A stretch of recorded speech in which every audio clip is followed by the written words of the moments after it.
Schwertgeflüster, der HEMA-Podcast mit Alexander Fürgut und Michael Sprenger. Liebe Hörerinnen, liebe Hörer, die heutige Folge ist ein bisschen speziell, denn wir haben ein Interview gemacht mit dem wunderbaren Guy Windsor. Und da es super krass viel Aufwand gewesen wäre, das jetzt nochmal eine Folge so zu machen, wie wir es mit Martin Fabian gemacht haben, wo wir dann das Interview auseinandergenommen haben und dann so Snippets gemacht haben und dann nochmal einen Podcast drüber auf Deutsch gemacht haben. Deshalb kriegt ihr das jetzt eiskalt auf Englisch. Das ist die erste offizielle Podcast-Folge, die nur auf Englisch ist. Und wir hoffen, dass es trotzdem für euch passt. Gebt uns mal gerne Feedback dazu. Und jetzt habt einfach mal richtig viel Spaß mit den nächsten, wir haben übelst lange geredet, also 2 Stunden sind es, glaube ich. Das ist auch die längste Podcast-Folge, also ganz viele Neuerungen hier. Guy Windsor und Schwertgeflüster, The Sword Guy und Schwertgeflüster sozusagen. Es ist kein reiner Schwertgeflüster-Podcast, wird auf beiden Plattformen ausgespielt, also auf Guys und auf unserer. Und ist quasi mehr so ein nettes Gespräch dreier Podcaster. Kein klassisches Interview. Also viel Spaß jetzt damit und gebt uns gerne Feedback, wie es euch gefallen hat. So, first up, nice to meet you, Guy. I've read a lot about you, mostly from you. Okay. So, I've read a couple of your books. I've read your blog for, I think, a couple of years, actually. Okay. So it feels like I know you a little bit, but actually I'm meeting you, even if it's virtually for the first time. Yeah, it's a problem you have with anyone who writes stuff. Is I have the same experience when I meet an author whose novels I've read, where you think you know them, and actually it turns out you're just really familiar with their work. Yeah, and I think it gets worse if you have a podcast, which we both do. Absolutely, yes. But it's nice actually because it creates because like for example, when I go to a sword event, people who've listened to the podcast but haven't actually met me feel more comfortable coming up and saying, well, Guy, actually, this Fiore thing, and how does Posta di Donna work, and blah, blah, blah, right? Which is exactly what I'm there for. Yeah. I'm there for the students, but them having listened to my voice many times makes them just more comfortable in coming up and actually asking me the question. You think so? Don't you think they get a little bit, I don't know, starstruck or something? Honestly, that's worse with books. Really? Because there's this natural misunderstanding that pretty much everyone who reads books has, including myself, that author equals authority. Yeah. So when somebody has written a book and you have bought that book and you read it, you interact with the author through that sort of separation of the book. And, they're the sort of person who can actually produce a book and have it published and whatnot. And so that makes them sort of up here, and it's like they're some kind of separate being. There's a story of when Roald Dahl met the Captain Hornblower author, whose name I'm suddenly blanking on for no good reason. And he describes the experience of meeting him as, he expected him to be wearing kind of some sort of robe and have sparks flying out of his head. But it was just this perfectly ordinary bloke who showed up and asked him about his war experiences. Yeah. C.S. Forrester, that's the author. But with a podcast, I mean, if you come across on the show as this distant authority figure telling people how it is, then maybe.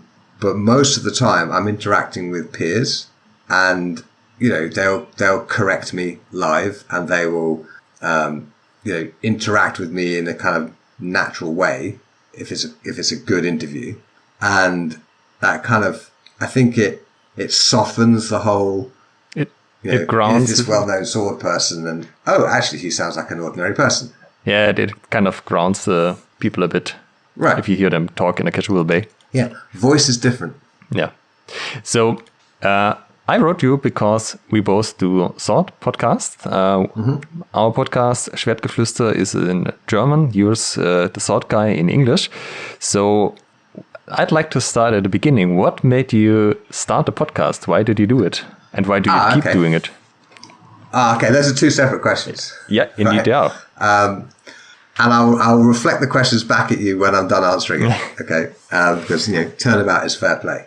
Okay, In November 2019, I read a book called Invisible Women by Caroline Criado Perez. Oh yeah, very interesting book. It's a fascinating book. She's a data scientist, and in the book, she describes all sorts of ways in which, because the default assumption is that person equals male person, women are discriminated against in all sorts of appalling ways. One obvious one being how cars are tested for safety using a default male crash test dummy. And when you test those same cars that get a 5-star rating with the default male crash test dummy, you test them again with a female-shaped dummy, they might only get a 3-star rating. So women are driving around in cars that they've been sold as safe for them, when actually they're not, because they haven't been tested on women or women-shaped dummies. So it was horrifying, right? And it sort of opened my eyes to aspects of sort of historical martial arts community that are default male, like gloves, right? My female students have always had a hell of a time getting gauntlets that fit them. Yeah. And all sorts of other things, right? So that was sort of tinkering away in the back of my head.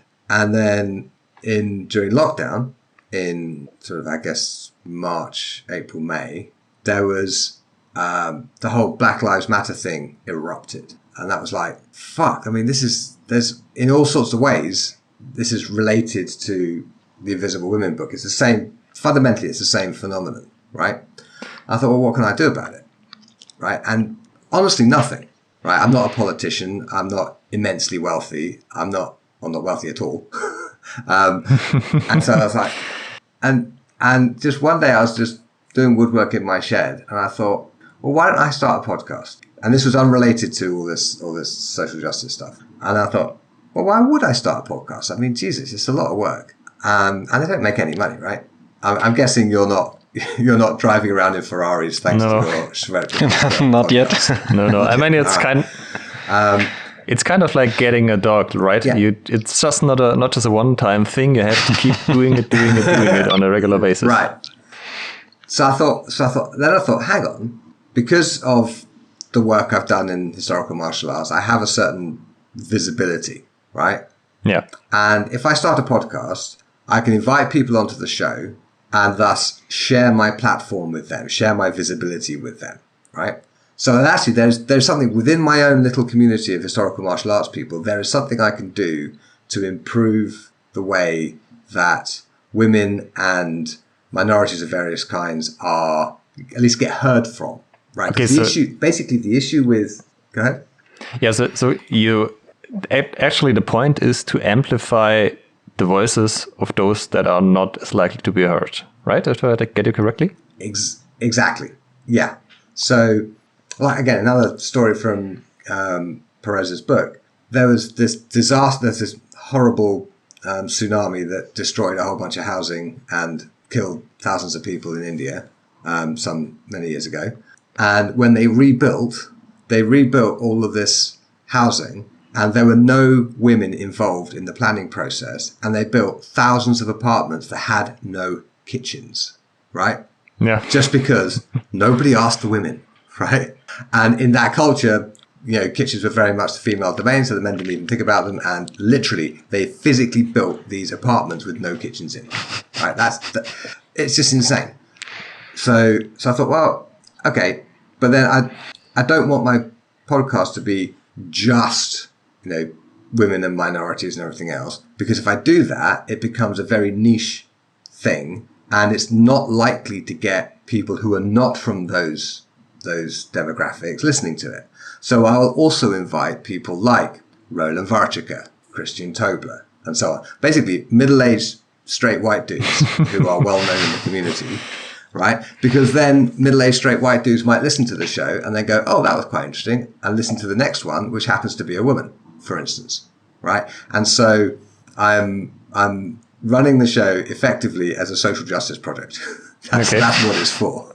It's interesting that this was the original thought behind it, or the impulse to create it, because when you scroll through the episodes, you get that vibe. Like if someone asked me, then I would have said, yeah, that's seems to be important for a guy when he's selecting the guests. Right. But the way you explain it, it's one step further. It's not just, this is a happy coincidence. Yeah, you can do it. But no, this is the reason that you started it.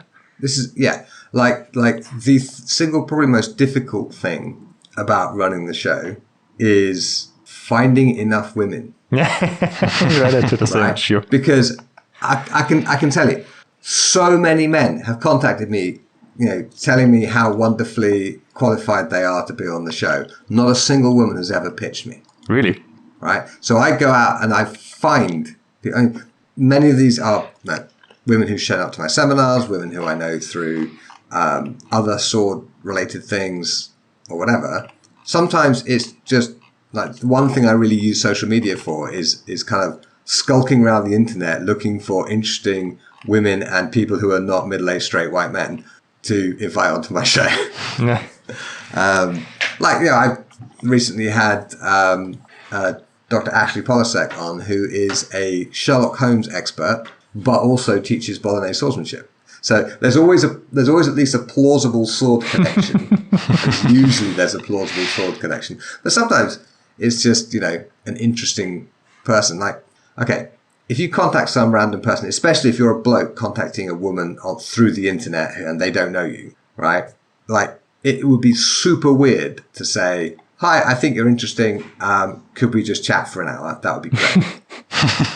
Well, everything changes if you do it publicly. Weirdo.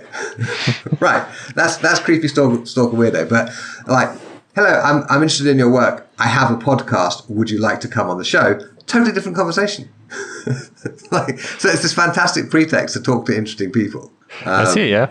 I mean, it's we had the same issue. Yes, same for us. It was not exactly that we wanted to give a, like, this was not the main reason we started a podcast, but we also wanted to interview women that are important in the community, that do stuff. And so far, I think we interviewed like 4, and it's hard because even if you ask them, do they have to be able to speak German? Yes, yeah. That's the main issue for us. I wanted to add because, the women in historical European martial arts are minority, and German-speaking women, there are much less. Right.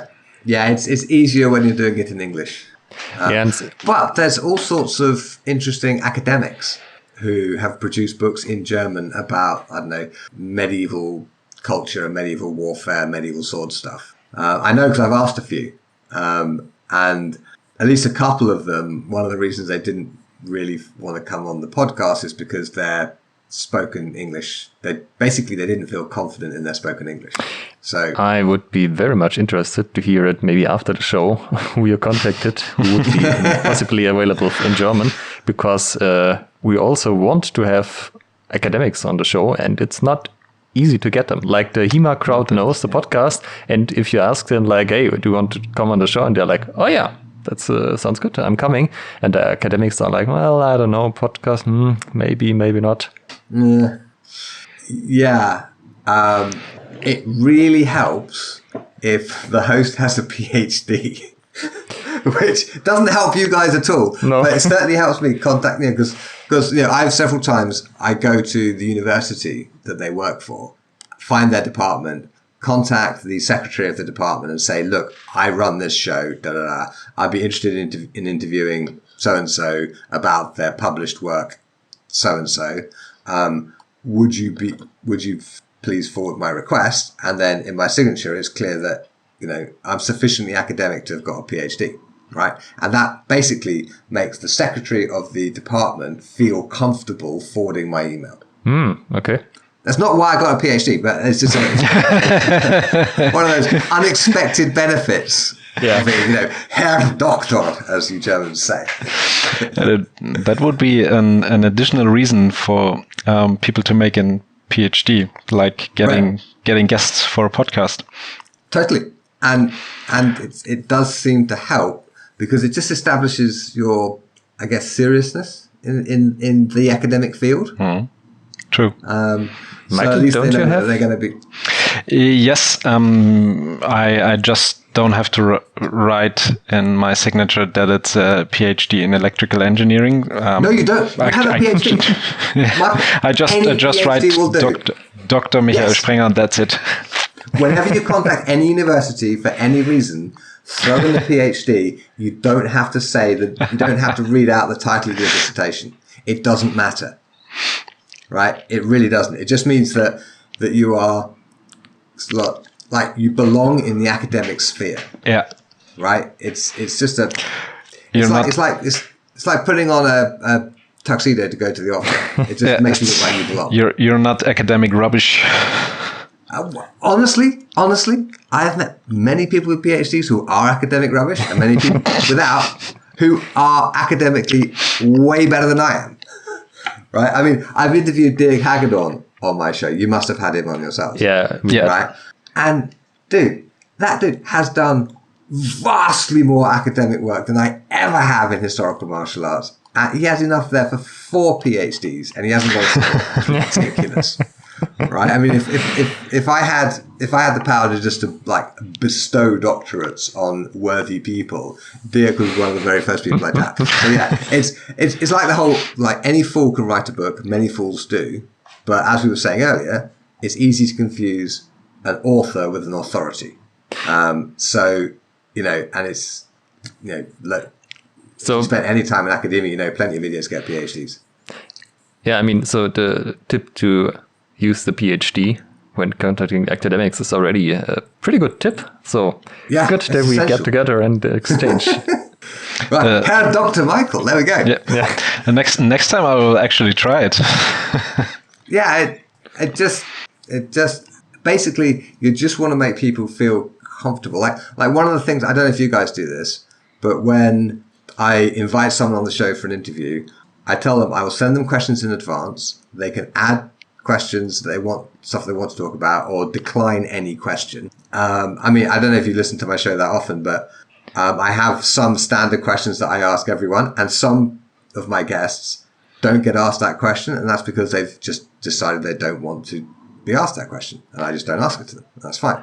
And then I always send them the recording in advance so they can check it to make sure that it's, they're comfortable with it before it goes live. And maybe 1 in 5, 1 in 10, something like that, ask for something to be changed. But again, it's all about just making them feel comfortable coming on the show and then talking about anything, because they know they can cut it out afterwards, so they don't have to worry about saying something extremely rude about some historical martial arts person or their boss or whatever else, because they can just cut it out later. Yeah, we typically don't send questions in advance because we always tell people it's not an interview, like we're doing some talking, like it's just a nice dialogue. As we do now, yep. Right. Yeah. So, why did you guys start your show?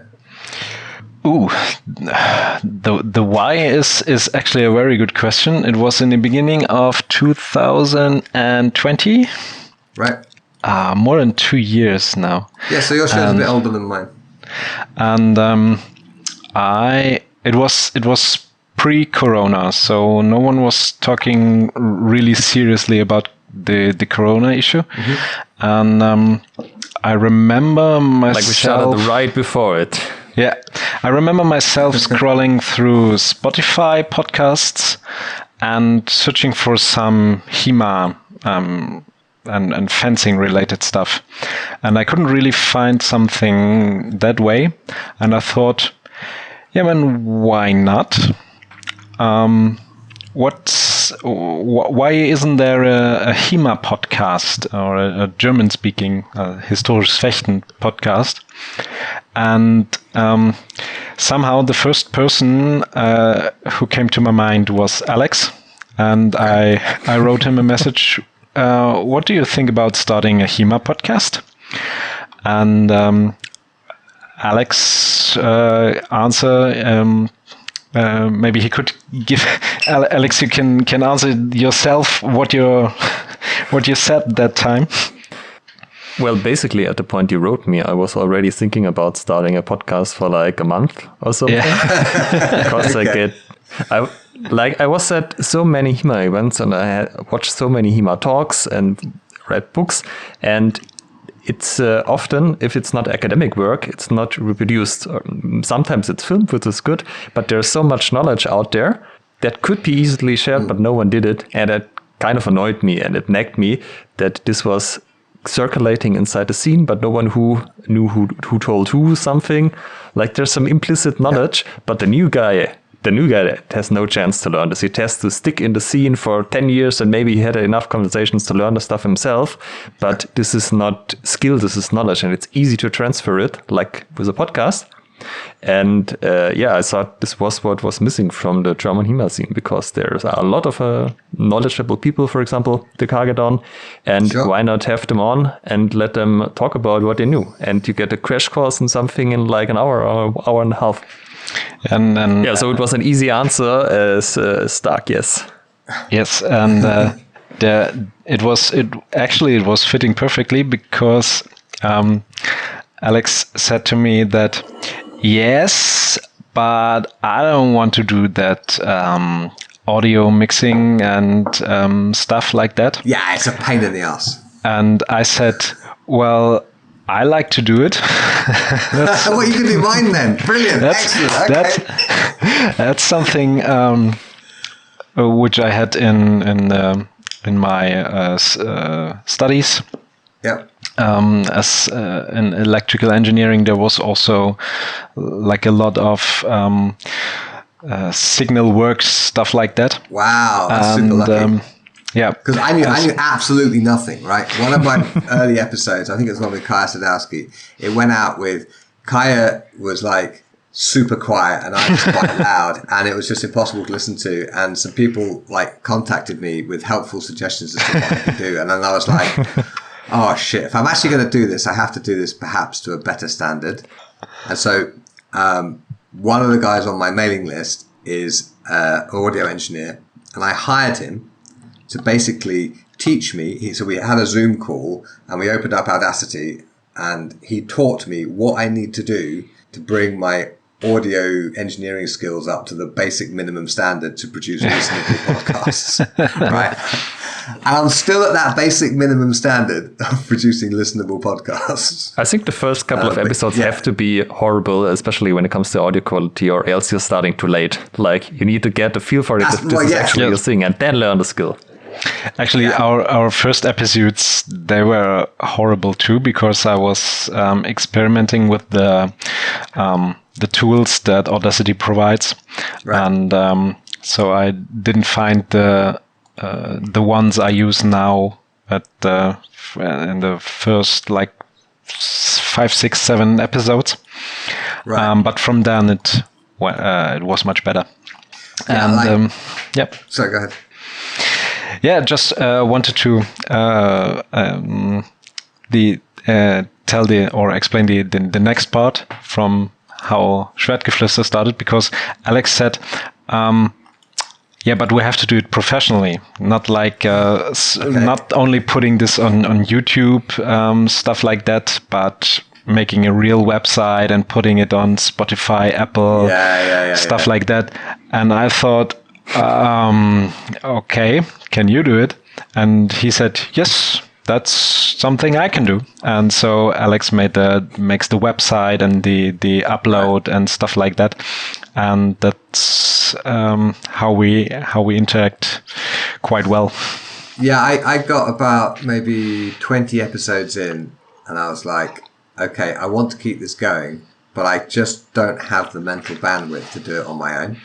And so I put a call out on my email list, and actually one of my friends who lives like 6 blocks that way said, yes, I could do that. And so she does transcriptions, does the uploads, the show notes. She writes the show notes. She does all of that stuff, gets everything uploaded to all the various places.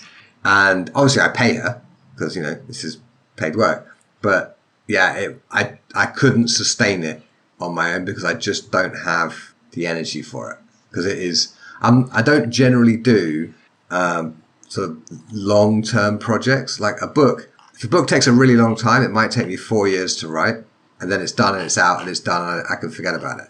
Kids, they're a much longer project, but that's a bit different. you have biological wiring that helps with that.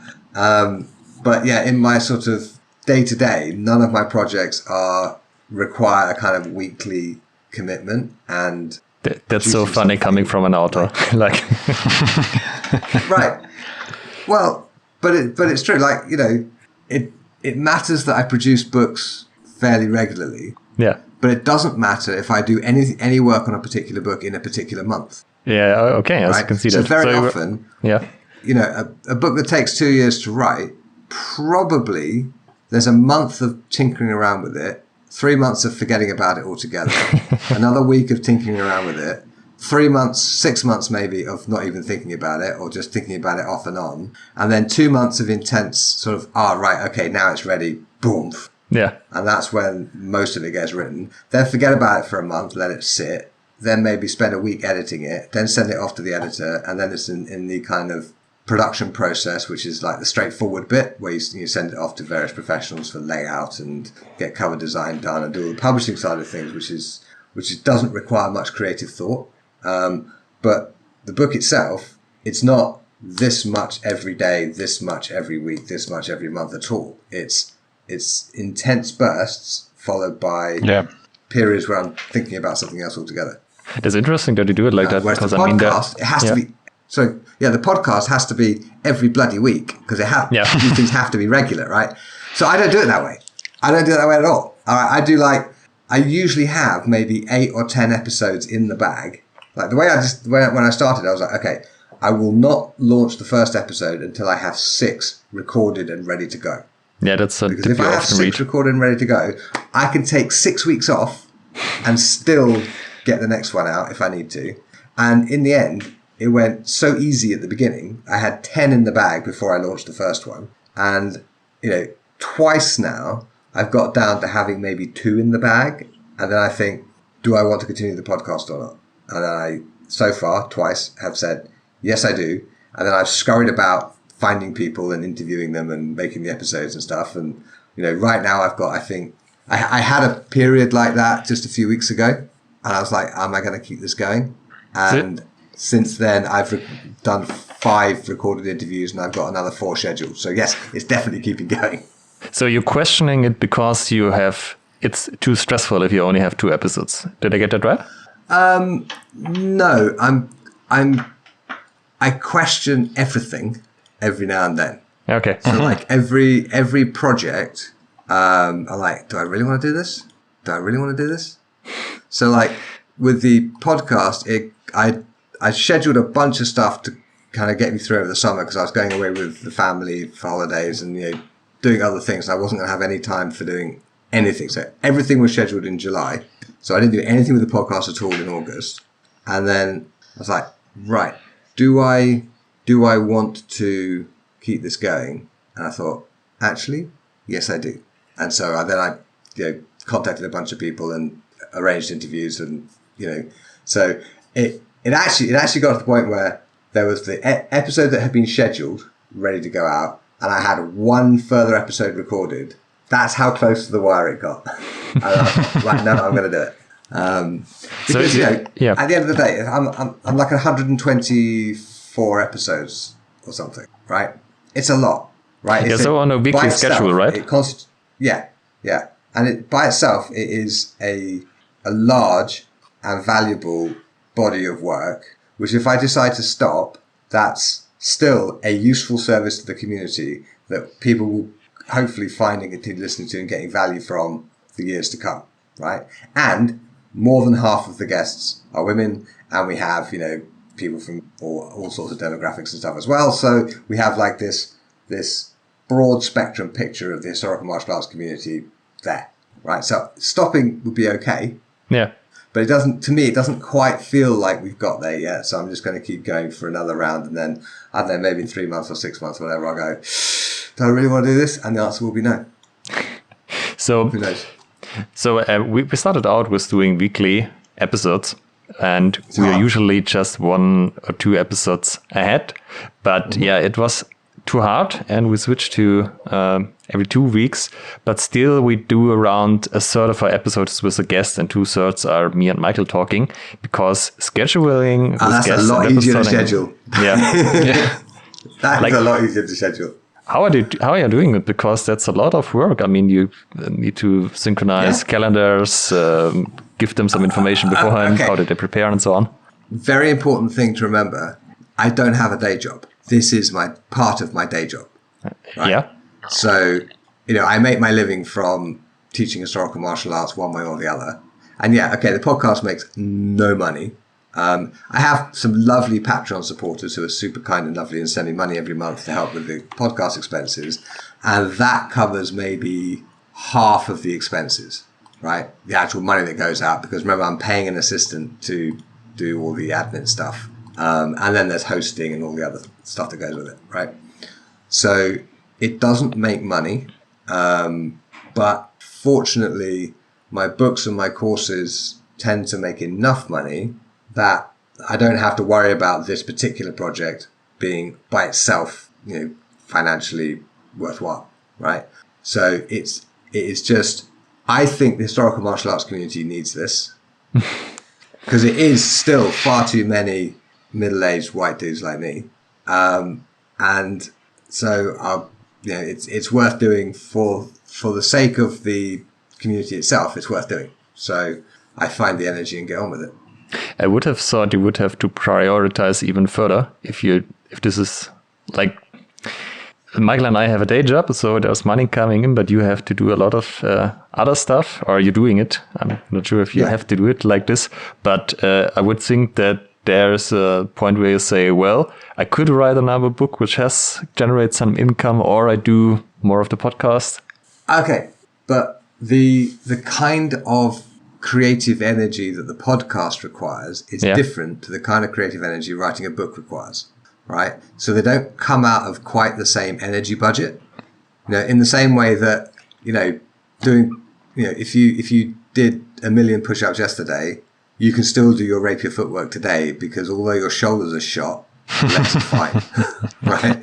So, I usually schedule my podcast interviews for the afternoon, where I've done my hard thinking creative stuff in the morning already, and then in the afternoon I have an interview which is basically me just chatting to an interesting person, right? And I often have a little nap before I have an interview, right? Because kids are at school or whatever, and the house is quiet, have a little nap, then have the interview, and then it's not usually coming out of time I would normally spend writing. I would normally spend that time, if I wasn't interviewing, I would be doing something that is not sitting at the computer and, typing. It would be maybe woodwork in my shed, or admin, or whatever else. I see. So how would you describe the energy level that you use? That was my question too now. Sorry, I didn't catch the question. Yeah. So what kind of energy do you use for podcasting? Like, how would you describe it? Okay. There's different phases, right? There's looking for people to interview. Yeah. Is probably the hardest bit because it requires sort of focused attention and analysis, and then it requires crafting the correct approach if I don't know them. I mean, if they're friends. And it's funny, if any of my friends are listening to this and they're wondering why they haven't been asked yet, it's because I keep a reserve of people I know I can just call and say, would you please come on my show? And I can kind of trust them to say yes. And, so I kind of I keep those in reserve, and I try and look for people who you would not expect to hear from, right? Perhaps the most extreme example of this is I've had Ariel Anderson, who is a BDSM model, on, and because get this is classic, right?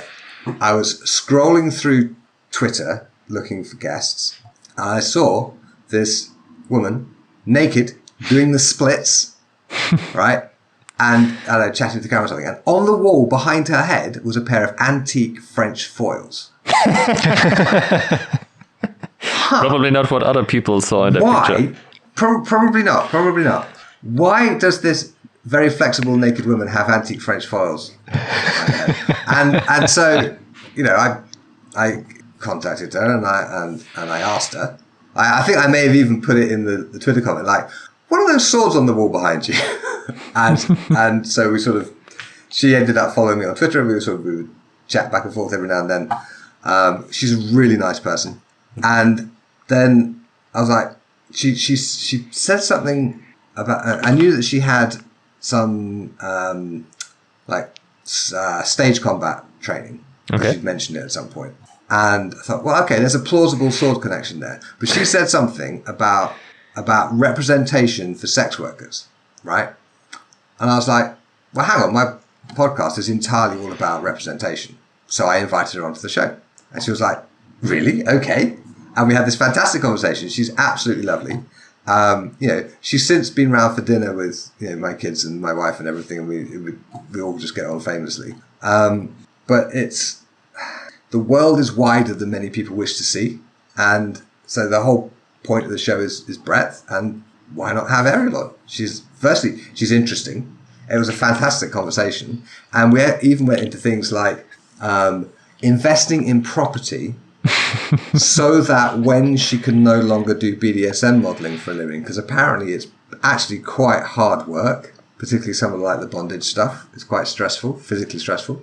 What's she going to retire on? Well, so she has this portfolio of apartments that she rents out. It's a fascinating conversation. Okay, I slightly lost my thread. How did we get onto Ariel? It was different kinds of energy. Yeah.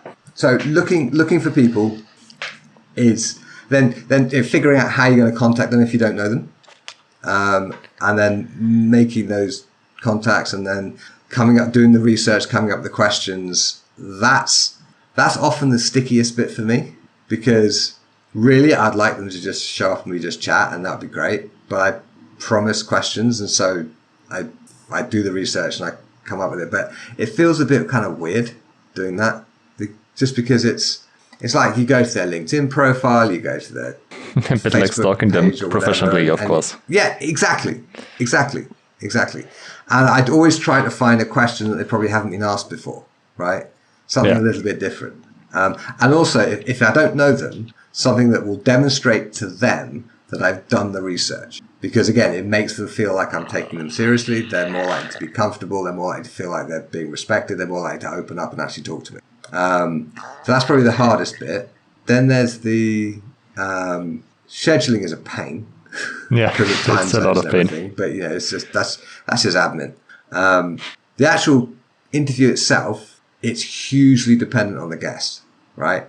Some guests you just welcome onto the show and they just talk, and it's brilliant. And all you have to do is just put in a little anecdote or a little question or something every now and then, and you just get this fascinating, erudite, articulate, easily transcribed conversation. Other guests, awkward pause, and I have in the past. There's this fantastic thing in Audacity I discovered because I had this one guest, very lovely guest, very interesting person, not a sort of steady conversationalist, like to put in long pauses. There's this thing on Audacity where you can trim any silence that's longer than a certain a certain length. You can trim it down to that length, right? Oh. And when I hit that button, in a 1 hour, 20-minute episode, we got down to just under an hour. And I mean, it makes the people sound smarter, because if you have things that you really need to think about, and suddenly you just spurt them out, like it came up to you in the moment, it makes you sound like, oh my God, totally sovereign, know so bam, much. bam, bam. Then, like, the editing isn't that hard. It doesn't take very long, because again, I don't usually go through and do, cutting out the sounds and the ums, and I don't normally touch those. I just let it run as it is. I just run a filter curve, mostly to take out the hissing S sounds, normalize loudness, do any noise cancellation that needs to be done, and then run a limiter on it so it's all a comfortable listening volume. And that's what Gethin Edwards taught me in that session that I hired him to teach. And, and then it comes out okay, it's free. So it has to be good enough, but it doesn't have to be stellar. Yeah, especially because it seems it's more natural if you have those arms, and it can be too much if you have someone that just says, I did this, but in general, it seems more natural, not as scripted as like a perfectly produced TV show or something. Yeah, exactly. But, I've just produced an online course about how to teach historical martial arts, and that is mostly delivered as audio files because most of it is theory, right? Like, how do you run a class? How do you plan a class? What are you looking for when your students are doing these various things? And it's fundamentally theory. Yeah. Right. Because it's not when I'm running a course that is, let's say, sword and buckler, I'll on video show a technique. I say, okay, go practice that, and there'll be a thing saying hit pause, and they're supposed to go away and practice. And when they come back, they hit play and they get the next bit. Right. That's not how you can't do how to teach like that because they're not experiencing the course while they're teaching a class, because that would be weird. Yeah. Right. So it's delivered as audio files primarily, with some video where necessary and loads of handouts and PDFs and whatnot. But the audio, I went and hired a professional recording studio and an engineer, and that audio is as clean and as perfect as I can make it. Yes. Right. Because people are paying for it. Yeah, I had a conversation with a friend of mine, and we were talking about giving online courses. It was during Corona time, and like giving workshops online. Mm-hmm. And he said, you can have shitty video. You can have no video at all, but you have to have good sound. Otherwise, people are jumping off. And so it's actually an absolutely right decision to put as much effort on audio as possible. And like in my early online video courses, I just used the sound. I mean, I had enough sense to put a lavalier mic on and record it onto my phone and then stitch it together with a video. So at least it was recorded locally. But I didn't know how to do any kind of proper like audio care, right? But the video stuff I've produced since starting the podcast, right? I get that audio and I clean it up the same way I clean up the podcast audio and stitch it back together. So the audio is better on the videos now than it was. Yes, yeah, perfect. 2 years ago. I mean, also, it's noticeable that from the English HEMA podcast, I mean, there are more than just yours. You have decent audio quality and you have constant audio quality. It's not like one episode is fine, the next is kind of off the charts. And many of the other English HEMA podcasts don't have decent audio quality. I find this a bit strange because many of these things you can do automatically with the tool. Like you need to find a button and that's it. And there are even tools that do this automatically, like some web servers that you can pay a bit of money. And like that people record with bad microphones and loud environments don't equalize the loudness level. And I mean, you can do that the first couple of episodes, but some of those podcasts are 50 episodes in, and I don't get why they don't take a bit more care about the audio quality, because that's the only thing that really matters in a podcast. I can tell you why I didn't, right? It's because I don't really hear it. I am not a very sort of audio person, right? I am quite happy if I'm putting music on while I'm cooking or something. I will have it on my phone, some MP3 or whatever, and stick it in a pint glass to amplify it a bit, and that's fine, right? I know people who literally choose their furniture for its audio acoustic properties, so that when their incredibly expensive and beautiful hi-fi is trying to reproduce this incredibly perfectly produced sound stuff, their furniture doesn't mess it up by bouncing the sound around in an annoying way. Right? That's how I am with swords. It's not how I am with audio. So it took, like, I think it was the second or third episode where several people, because I got it particularly bad in that one. It was the one with Kaya Sadowski. And, one chap Joe in Boston. Joe, if you're listening, thank you very much. This was extremely useful. He said, okay, download Audacity. And then he sent me a series of screenshots of what I could do to fix that episode. Right? Yeah, really. So I That's did really that. nice. Yeah.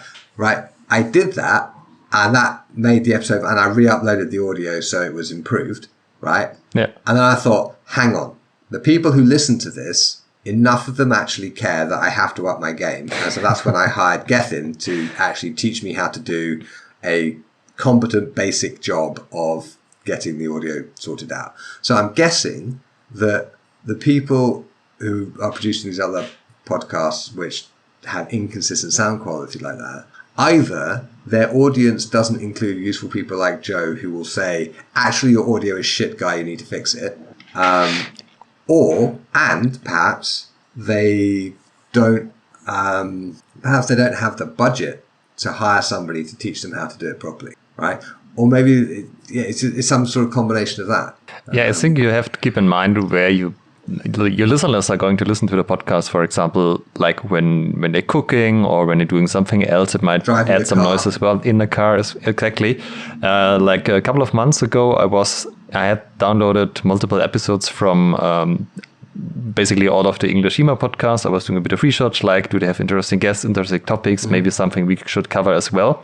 And I was driving in the car with my girlfriend, and we tried to listen to some of the episodes. And I remember one very clearly where it was three folks talking, and it was a interesting topic. I was really curious to hear what they had to say, but the loudness difference was so large that I had to constantly turn the volume knob to be able to hear the quietest one and not get my ears blown out by the loudest one.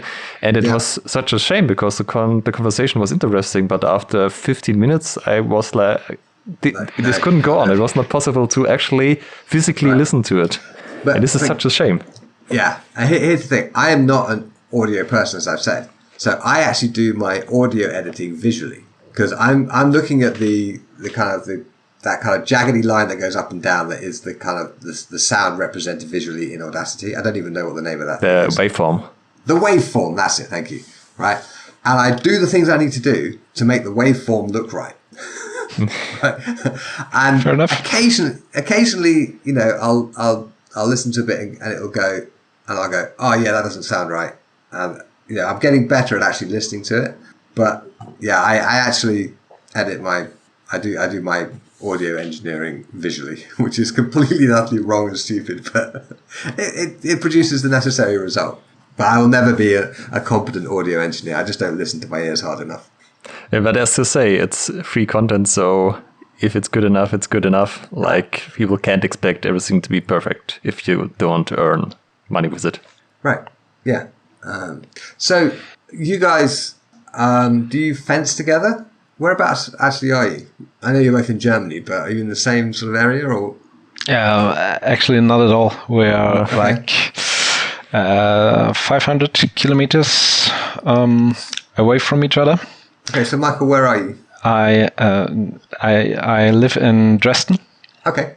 I've heard of Dresden. There's nice china there, I've heard. Mm-hmm. Dresden china, it's famous. Dresden what? China. Like porcelain. Porcelain. Yes. But actually it's more, it belongs to a city next to Dresden. It's called Meißen. Meißner porcelain. That's very famous. Yeah, but in England we're not terribly educated. We just call it Dresden china. Yes. Exactly. How about you, Alexander? Whereabouts are you? I'm in Ulm. Where is that? Yeah, I know that. No one knows Ulm. It's between Munich and Stuttgart. So right on the border of Bavaria and Baden-Württemberg. And you get an Ulm fact right now, because Ulm has the highest church. No one ever, Alex had no one ever told before this. Okay, well, but not to an English crowd. Okay, so sorry, say it again, Alexander. You were rudely interrupted by Michael. Michael, stay quiet. Ulm has the highest church tower in the world, the Ulmer Minster. Ulmer Minster is the highest church tower in the world. Yeah, no one knows this besides the people in Ulm and the people in Cologne, because they have the second highest. And they're very, very jealous. I hope so. Is that the cathedral in Cologne? Yeah. Well, okay, I've got a story about that. In 2006, in April, I was in I was teaching a seminar for Stefan Dieck who lives near Cologne. And we went into Cologne with my girlfriend at the time. And I thought, okay, we're going to go up the top of the cathedral. I told Stefan to make himself scarce and opened a little box with a ring in it so he knew what was going on. So he would make himself scarce. And I thought, at the top of Cologne Cathedral, I will propose to this woman and then this will be very romantic and beautiful and nice.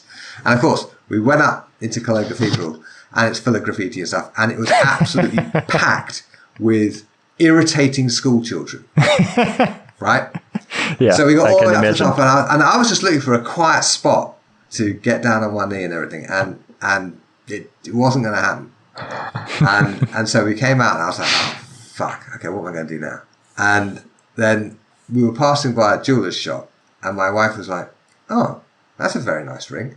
When a woman in that situation says something like that, that's basically a hint. That's a very nice ring, guy. So I just pulled the box out and I said, well, I've got a better one here. Well, but what I should have gone to Ulm, so I could have proposed at the top of the tallest church tower in the world. But no, I slummed it in Cologne, and even that didn't work. So it's quite nice up there. Actually, we have a lot of stuff, but yeah, we had our 16th wedding anniversary just last week. But I mean, the story is much better than proposing on the top of Kölner Dom. Yeah. Like, I mean, I have a better one here. That's great comeback. It was just frustration. It was like I'd been like trying to give her this bloody ring all morning, and I was like, oh, fuck it, there you go. So this is something that is brought up regularly, like, oh, you know, that one time. No. She was very pleased. So basically, she didn't really matter how it was delivered, so long as it was delivered with the right intent, and that was fine. I see. Yeah. I mean, we have met before the podcast and we fenced with each other, but we're not in the same club. And I think that actually helped because since we do 2/3 of the episode together, if we also train to the same club, it would be too samey. We need to have a bit of conflict and a bit of a differing opinion. So what sort of systems and styles do you practice? For me, it's pretty straightforward, old school Lichtenauer stuff. Like, I prefer the stuff in the Peter von Danzig manual. Okay. And it's mainly like bit of grappling, bit of sword and buckler, bit of dagger, and longsword. So the main part, classic medieval Lichtenauer yeah stuff. Excellent. Okay, and von Danzig for preference. That's a good choice. It's a solid, well worked out source. I'm very envious that you can actually read the German though, because I can't read German, which is why I don't do the German stuff with any seriousness. How about you, Alexander? Yeah, I used to do pretty much the same thing, old school Lichtenauer, for the first 10 years of my HEMA career. And last year I switched to rapier. I still teach longsword, but I only fence rapier now. Ooh, rapier. Yes. In what style? I do read a lot of Giganti, and I tried Fabris, but I'm not flexible enough in the hip to actually do Fabris. But yeah, really, at your age? Yeah, I'm not. Okay, dude, you need to get your hamstrings sorted out, because I would guess, we've never met or anything, so this is just a guess, I would guess that your problem with Fabris is not flexibility, is that your hamstrings are shorter than they should be. Yeah, probably. Right, which is preventing you from keeping your spine in a neutral position while you're hinged at the hip forward, as you need to be for Fabris, right? So, yes, I have a workout for hamstring flexibility that I will send you a link. You can put it in the show notes if anyone's listening wants to have a go at it. So that, if you get your hamstrings to their proper length, you shouldn't have. I mean, I'm 49. Oh, I will be in a couple of months. 48 at the moment. I have no problem with Fabris's guard positions and strikes and stuff. I would definitely trying out, but I'm not 100% sure that this is easily fixable, because I think since I'm like maybe 8 or something, I was not able to touch the ground with straight knees. Okay. So I really only started doing sport when I was 25, when I started HEMA. So I'm not sure how much of the damage has been done. Okay, it doesn't matter, right? Yeah. Because most of the flexibility we're talking about is in where the stretch reflex is in the muscle, right? So all you really have to do is over a period of weeks and months, reset the stretch reflex and allow the muscle to get longer, and then don't strain things too much for 9 months to a year while your soft tissues, tendons and ligaments and what have you are getting used to this longer range of motion. But at no point should you be deliberately stretching tendons or ligaments. Okay. Right? You should only be stretching the muscle. And the muscle can take any amount of shit, right? They are astonishingly robust when it comes to handling training damage, right? The injuries that matter are the injuries to soft tissues like tendons and ligaments, or injuries to joint capsules, cartilage, that sort of thing. A muscle can be trained to do almost anything. So you should just consider it. Right? Now, I have absolutely no business giving you any kind of historical fencing advice that you haven't asked for, but it's just one way, you get me on your show, I assume you're interested in my opinion, and so I just dumped a whole lot of totally unsolicited advice. Yeah, feel free to do so. I do apologize, but so what is the expectation? Like, how fast will I see some results at least? What do you think? Okay, when you're doing the kind of flexibility training that I'm talking about, you should notice significant increased range of motion, particularly in the beginning. Usually there's quite a big gain in the beginning and then it slows down a bit. 3 weeks. Okay. Right. 4 times a week for maybe 15, 20 minutes at a time for maybe 3 or 4 weeks. And you should see a noticeable difference. Okay, that's definitely a time frame I can try it out. Yeah. Then if you don't see any change in that time, then the problem with your getting into a Fabris guard is not your hamstring flexibility, it's something else. And then what we should do is we should get on a thing so I can actually have a look at how you're moving, and then we'll figure out what else it is. But 9 times out of 10, problems with Fabris come from modern people sitting in chairs too much who have very short hamstrings. Yeah, well, that's exactly what I do the whole time. Right, there we go. So we'll see. So definitely going to give it a try. Good. So you're a Giganti fan and a Fabris fan. So far, not a Fabris fan, because if I can go into the positions, not much of a fan. But he writes a lot of interesting stuff on tactics and so on. Yeah. No Capoferro? I took a look at it, and it's also interesting, but it didn't dive any deeper. Okay. So you're a Giganti then, through and through? So far, yes, but I think it's kind of a liberal way to look at Giganti. I mean, do you know Rob Giles, the American rapier fencer? Yeah, I know of him. So I was at the European Games in Minsk, 2019, and I saw him fence there. And at that point, I dabbled a bit in rapier, but I wasn't really serious about it. And the stuff he was doing with his left hand, like all the waving and the finger movement and so on, it kind of spoke to me. It was like, oh, you can do that. Like, I like to mentally manipulate opponents while fencing, and wait, if I have a free hand, I can do this even more. This is great. I'm going to try this out. So I'm kind of looking forward to receiving his book and seeing what he has to say about it. Okay. Yeah, I've seen his book, and he's fundamentally a sport fencer, because what he cares about is winning tournaments. He doesn't actually care about historical accuracy or duels or that sort of stuff. He is all about winning tournaments, and he's very good at it. So that's his entire focus. Do you think he would agree with this? Basically, I think it's unarguable based on his book. I mean, for instance, in his school, they have a ranking system, and the only way to move up through the ranks is to win tournaments.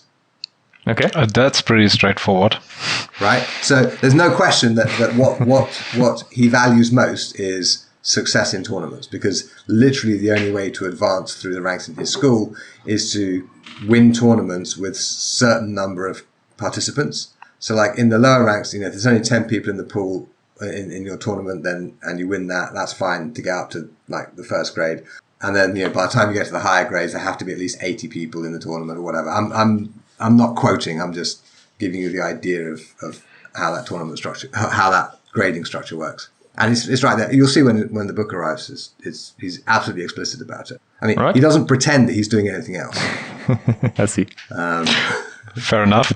Yeah, totally fair fair enough. enough. And the thing is, honestly, the one thing the historical martial arts tournament scene could really use is a dose of like serious competitive professionalism.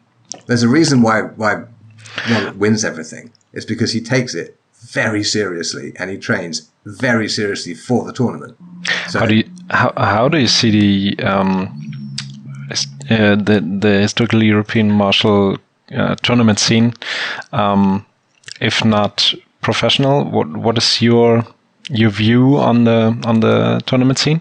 Okay, it's not professional because no one is making a living by winning tournaments. All right. Right? In the same way, a professional tennis player makes a living by doing well in tournaments, right? And they make a living from prize money and from endorsements and that sort of thing, okay? So there is a very clear path to being a professional tennis player, which involves entirely being good in tournaments. And then there's a sort of side track, an alternative career path in professional tennis, which is being a professional tennis coach. And sometimes people go from one track to the other, but sometimes they just go on those two separate tracks because the qualities that make a good coach are not necessarily the qualities that make for a good competitor, for instance. I mean, like, if you look at, like, I don't know, gymnastics, for instance, and look at the coaches, there's absolutely no way that, that American gymnast, Biles is her surname? I've forgotten her first name. I don't know her. Something like that. Anyway, I mean, she's won, like, gold medals in Olympics and whatnot, right? Unbelievable gymnast. Watch her stuff and you go like, holy shit, what's that? Human beings are not supposed to be able to do this. There's no way on earth her coach could do that, right? But her coach can get her to do that and she wins medals with it, and that's the point, right? Yep.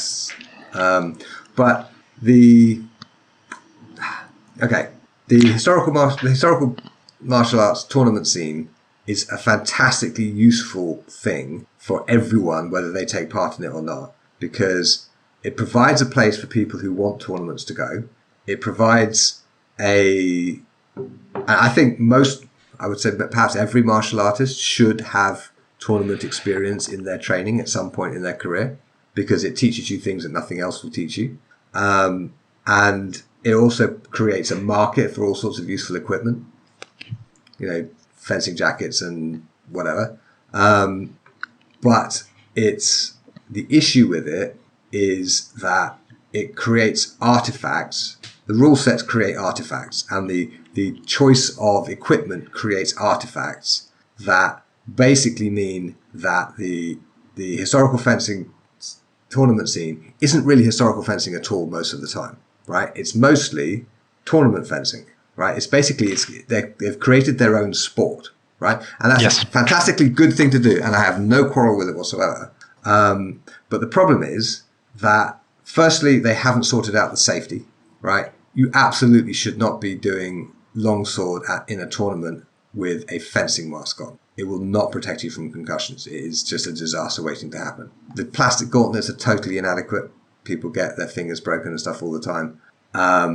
There isn't a proper education of fencers to be able to handle the grappling stuff. And so either they don't allow the grappling stuff, which basically is totally anti-historical, or they allow the grappling stuff and it creates safety issues for people who don't have that training. It's a very kind of complex phenomenon that has all these fantastic things in it. I think really what would be ideal is if they just drop the H, right? And they don't even try to make it historical, because it isn't. There's nothing historical about it. The weapons aren't historical, the equipment's not historical, the rule sets aren't historical, whatever. And then it can become its own thing and become a really well-structured, well-run tournament environment where martial artists can go to have that experience. That's super interesting that you mentioned that, because I had a discussion with another trainer like a week ago, and we talked about like historical fencing and sports fencing, and he said Well, actually, there should be sports fencing, and you should divide it in the Olympic, like foil, épée, and saber, and like other weapons, longsword, rapier, longsword, whatever. Yeah, I agree. Stuff like that. And but that's as you say, it's sports fencing. We created a sport, and we're fencing like sports fences with different rules, but. I mean, it's about winning in the environment of a certain rule set, and it's just other weapons. Right, and again, see, when I say things like that, people often interpret that as I'm somehow against the tournament scene. I'm not. I just wish it would become its own thing properly and get a bit more professional about how it's run, so that it's more consistent. Right, like a sport fencing tournament with Olympic fencing is fundamentally the same wherever you go. The rules are the same, the equipment's the same, the safety regulations are the same. It's established, right? And because it's so well established and has been established for so long, you can be a professional fencer. You can win chunks of money, right? And actually, and when the stakes are high, you get a different level of pressure, right? Which is just, fascinatingly useful to anyone who's interested in training martial arts. Right, because one of the biggest problems we face is how do we recreate pressure in a way that doesn't kill people? Yeah, right. And, one simple way to do that is just to raise the stakes. Like, let's say you and I hope if I'm ever in Dresden, we'll cross swords in a friendly and fun fashion and whack each other about the head and shoulders with long swords, because why not, right? And that would be fun and interesting and useful. If we wanted to put some pressure on it, we could simply say, well, okay, we each put, 500 euros down, and the winner keeps it, right? And that would change it completely, right? And it would change it from being collegial to being truly competitive, right? There's all sorts of ways that we can, I'm not suggesting that would be a sensible thing to do, because I have no particular interest in competitive fencing anymore. I did my sport fencing in the 80s and 90s. I don't need to do it in the 2020s. But when the stakes are high, people behave differently. I was at Lord Baltimore's Challenge in July, fantastic event, and the real function of the event is to get the SCA and historical martial arts people together, because we have a lot more in common than we do have differences, and the area of overlap is enormous. And so it was the first day was all tournament. And the way I was a ring director, the way I run a ring is I don't if whoever got the hit is not absolutely clear, I just throw it out. I don't discuss it. I don't try and figure out what happened, because the point of all this fencing experience is to get better at fencing. And when a really good fencer is up against someone who's much less good than they are, and they just effortlessly control their opponent's blade and hit them however they like, it's obvious to everyone what just happened. There's no question. So in the tournament, if the purpose of the tournament is to create better fencers, as I think it should be if there isn't a major cash prize, then I'm not going to waste everybody's time going, well, actually, okay, according to the rules, then maybe this thing coming over here has slightly more priority. I don't give a shit, right? And I explained to the fencers, you must assume that I am drunk, blind, and biased against you. You have to make it so that I cannot deny you the hit, because it's so obvious, even to a drunk, blind, biased person, where the hit went. And if you don't make it that obvious, I'm just going to throw it out, right? And it was great. I mean, we got through so much fencing. I mean, I personally presided over, it must have been 70 or 80 bouts that day, right? That was a long day. I can imagine. But there was lots and lots of fencing going on. And because they knew they couldn't get away with scrappy shit, right? We got some really good fencing out of these people, right?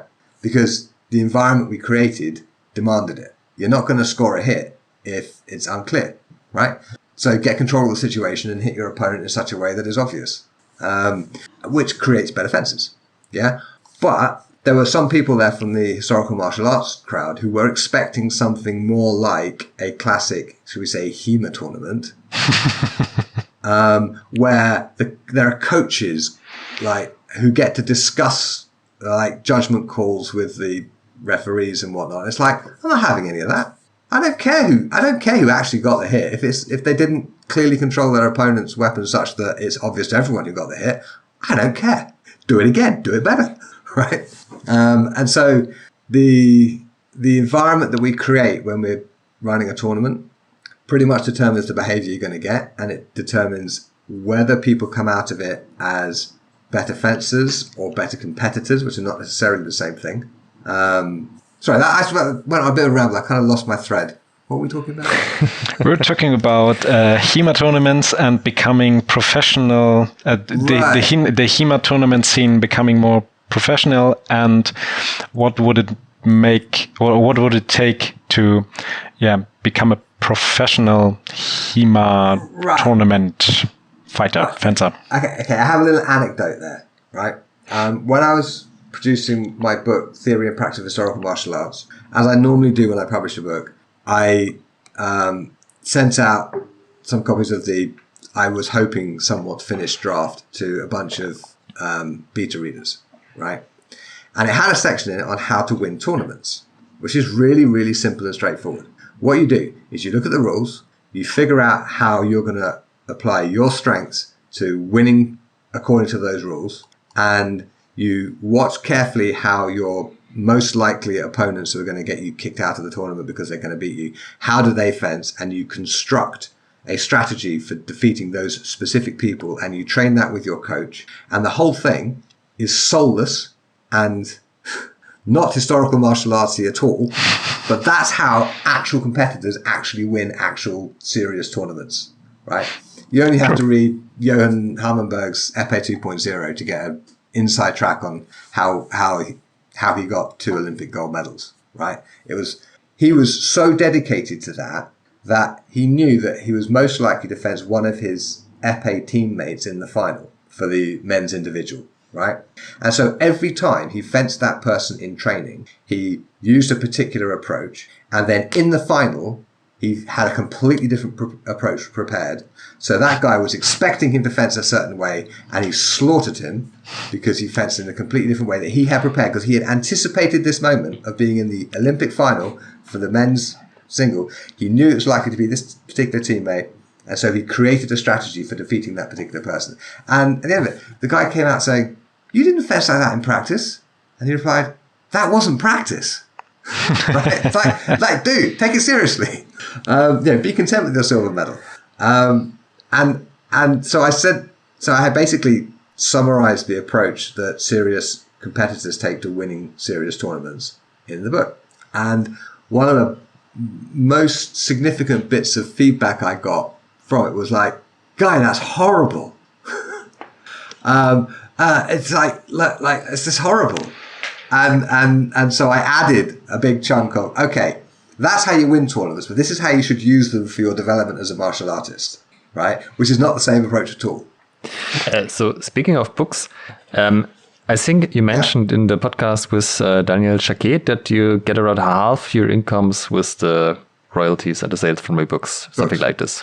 So did the podcast actually help you? Like, did you see some other benefits besides the direct Patreon and so on, like more book sales or whatever, or getting more known in the scene? Very hard. Okay, it's very hard to say. So far, I don't think so. Okay. I say that because, every now and then I do try and actually sell a book through the podcast. Like I'll run a discount on one of my books on my online store, and people can go and buy it. And so far, not a single person has ever used one of those discount codes. Okay, how often have you tried? Often enough. And the thing is, it goes out to enough people that if that was going to work, it would have worked at least once by now. Okay, right? That's unexpected. So what you do is you tell the discount code in the podcast, and then you... No, what I do is I say, I create what's called a pretty link, which is a redirectable link that is simple and easy to, like, for example, the last one was guywindsor.net/TSG for the sword guy, 22 for the year, right?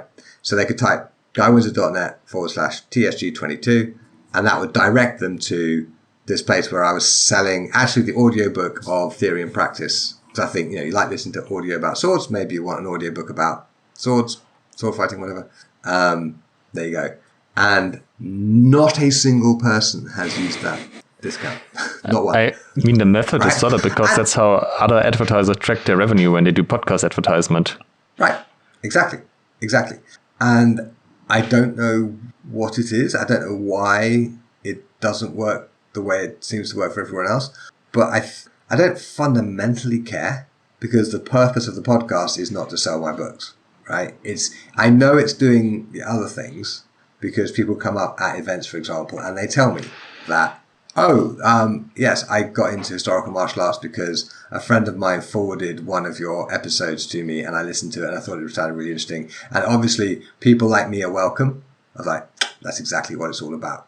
Oh, really? That's Right? nice. So I know it's doing that, and that's what I actually care about. I have other ways of selling books, Facebook ads, or my email list is what normally actually sells stuff. So like when I launch a course to my email list, that usually does okay. But the podcast doesn't make any money that I can tell. And here's the thing. Yeah. August this year was the worst month for book sales I've ever had, right? I mean, literally 6 years ago, where I had no podcast, no email newsletters, none of that stuff, and I had half as many books, my August sales in 2016 were 4 times bigger than my August sales in 2022.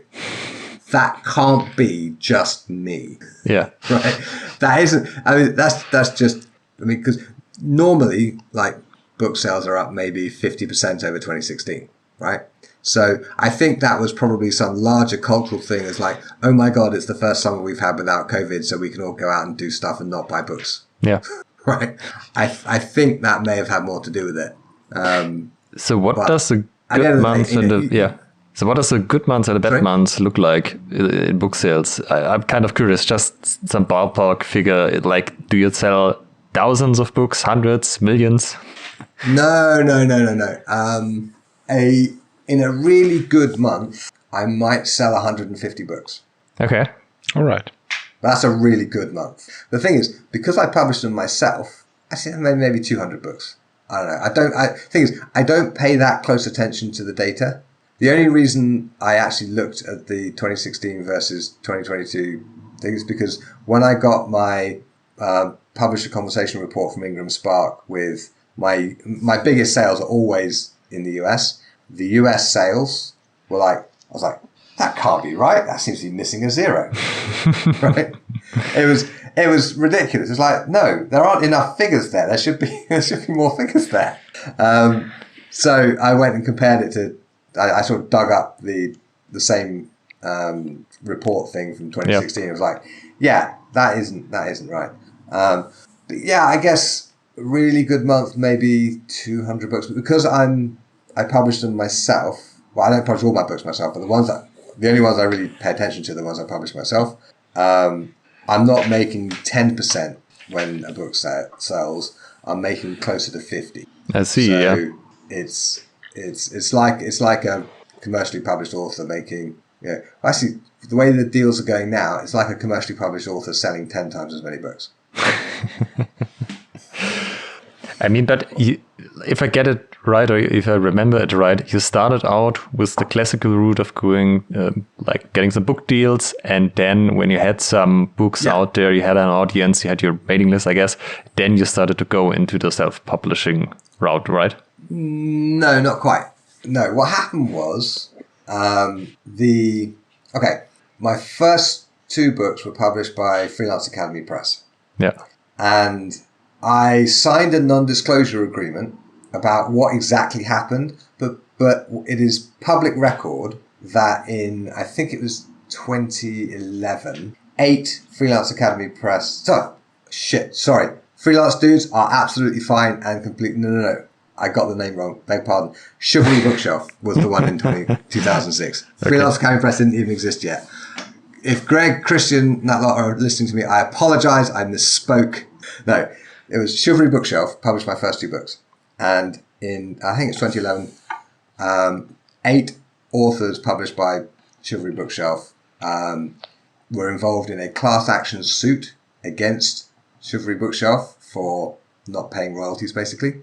And one of the results of that suit, the rest of which I'm not at liberty to discuss because of legal whatchamacallits, was I got the rights back to those 2 books. And so at the same time, it was around that sort of time, Greg Melee and Christian Tober were putting together Freelance Academy Press, and they, I didn't think they'd probably want those 2 books because they were quite old. So I thought, okay, I'll publish them myself. And I asked around, and this was before self-publishing became a really kind of mainstream thing to do. So I had to get a commercial account with Lightning Source rather than, because Ingram Spark didn't even exist yet. KDP weren't doing paperbacks yet either. KDP was also fairly young. Kindle came out in 2007, I think. So I published those 2 books. I basically paid someone to create printable files for me, and I did a bit of updating work on Source's Companion to kind of, because it's very out of date. And I published those, and then there were, round about the same sort of time, Freelance Academy Press published my Medieval Dagger book, but they dragged their feet on my Medieval Longsword book, right? They had it on time, and 2 years later, it still hadn't come out. And so I broke the contract with them because I can't afford to have my work just sat in somebody's computer for 2 years. Yeah, it's not a hobby project for you. Yeah, it's not an option for me because this is my job. Yeah, right. And so I took it back from them, and then I crowdfunded publishing that myself, and that went pretty well. And then got that into the system. And by that point, I had a kind of a system for having written a book. I could get it edited, laid out, given a cover and everything, all the necessary things, and then upload it to all the various platforms so they could be printed and distributed and all that sort of thing. Because one of the things that made this actually workable is print-on-demand technology. So I don't have a stock of books in my house that I then distribute, right? If you went to your local bookshop and ordered one of my books, they would put in an order. The order would go to the printer with the money attached to it, and the printer would print and ship the book, and then give me some of the money, right? It's completely automated, and so. Those 2 experiences sound not exactly fun, like the joy of an author's life. Yeah. Really, my experience of publishers has been it's better to do it yourself. Yeah. And and that's also I control it. Like if I want to update the covers, I could do it. I have done. If I want to make an update to the inside, like the back matter, for instance, when I produce a new book, I should update the back matter for the other books so the new book is included in the back of the older books, right? That sort of thing. When I produced online courses, I put a link to my online Medieval Longsword course into the back of the Medieval Longsword book so that people who like the book and want to go for the course, they have a discount code and they can go and find the course, right? Yeah, I have one of your books here. Sorry. Mm-hmm. Because I'm technically the publisher, I can update stuff whenever I want. I don't have to run it by anybody. And so I'm in control of the whole situation. So I have one of your books here, and I think it was one with a publisher because it's translated in German, and the cover has some guy in some not exactly historical armor here, and it looks... Yeah. Okay, there's a story there. Oh my God. Right. The book you're talking about, let me grab it. It's Handbuch Schwertkampf. Yeah, exactly, this one. Right, okay. This is The Swordsman's Companion, as published in 2004. Translated into German. Yeah. Now, the thing is, Chivalry Bookshelf did a deal with Wieland Verlaget. I'm probably pronouncing that incorrectly. But Wieland, it is Wieland Verlaget, isn't it? That's the correct. No, Wieland Verlag. Verlag is the Swedish thing. So Wieland is the publisher. And what happened was, Chivalry Bookshelf did a deal with Wieland that a book that Wieland had published would be sent to Chivalry Bookshelf, translated into English and published there. And my book would be sent to Wieland and published in Germany. I didn't know anything about it. I was not informed of this, right?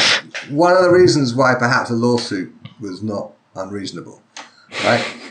And the results, the way they intended to do it was I would get royalties for the English language German book published by Chivalry. Yeah. And the German author would get royalties for my book published in German through Wieland for reasons I cannot explain. doesn't sound fair. Okay. No, it's fucked up. So then this book came out, and one of my friends, I think it was Jörg Bellinghausen, contacted me saying, "Guy, congratulations on your book, blah, blah, blah." And I, what do you mean? And I looked, I was like, fuck.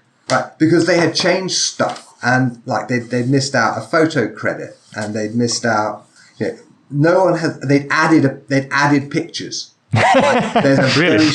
On page 10, there's a very stupid picture of two, they look like they're doing some kind of reenactment stuff, maybe early Bohurt, something like that, right? Yeah. With heater shields and helmets and stuff. It's like, that, nothing to do with my book. Like, completely unrelated. They just dropped that in off their own bat just because they think they have. I was absolutely fucking steaming, right? Yeah, Firstly, I that can we imagine. published without my knowledge or consent. Secondly, that not only had they published it without my knowledge and consent, they gone and added shit, right? I was so angry. Anyway. So I guess this That's gotta sort be a of perception eventually- of why self-publishing is the route to go, because then stuff like this can't happen. Well, okay, there's a very important All right. postscript to this. Not that long later, when I got my rights back from Chivalry Bookshelf, a chap working for Veland contacted me to say, Guy, now that this all has happened, then obviously that deal with Chivalry Bookshelf is no longer in force. We're very sorry you didn't know about it. We assumed that your publisher would tell you and it was all right. But it means that, of course, that now you are entitled to the royalties from this book. Where should we send €1,500? Right? I was like, oh, right. I mean, so Veland, in every aspect of this, acted in good faith. Yeah. And since then have published a couple of my books in translation. They've done Medieval Longsword, they passed on Medieval Dagger, and they've had the pictures and the text for doing the Duelist Companion. And I reshot all the pictures because the pictures we had weren't up to their specs. So I flew to Finland, organised a photo shoot, and reshot all the pictures for the Duelist Companion so that the German edition would have nice new shiny pictures. But that was with your knowledge and consent. That was entirely with my enthusiastic consent and complete knowledge. And yeah, I mean, it was when they contacted me and said, well, look, obviously you're entitled to these royalties. Blah, blah, blah. I was like, okay, they made an honest mistake that was not their fault. Yeah. And they are an entirely reputable and good company that I'm very happy to do business with. But particularly, this is going out in Germany, right? So I just really want to emphasize Veland, top chaps. But did I get it right that your books are now printed on demand? So if I go to a bookstore and say I want to buy this book, then it's printed on that very day or in the next days and sent to me. Yeah. Well, I mean, and the same as if you go to an online, go to an online bookseller of some kind. But there's no how do you say, storage stock? Well, yes. Okay. I think for the German ones, I think Veland, they do short run print runs because they are set up for printing books in runs of maybe 1,000 copies or whatever, and then storing them and then sending them out. I think the Veland ones are short run, but they're the publishers. That's their business. I don't care. That's entirely up to them. My stuff, I don't have the time and setup to be packing and shipping books myself. So yeah, that's all entirely automated. I don't even see the books. I don't even find out that the sale has happened until whichever platform you buy it through. I get the reports from whichever printer printed it. And you just upload new covers or new information on the and they are like directly implemented. Yeah. So super nice. There's the interior, whether that's an ebook or print file or whatever, and then there's a cover, and you can update either or both, and you put it into the system, and it's usually for print. It usually takes a few days because you need to check that the proof has actually worked. Particularly if you're changing the interior file, you need to make sure that you haven't bollocksed it up in some way, so that so you need to make sure it's actually printing correctly. So I usually do a print proof of that, check that it looks fine, and then approve it. So that might take up to a week. All right. But with the ebooks, it's instant. So the printers, they are like all over the world, or is it shipped from Great Britain? Okay. This gets complicated. Right.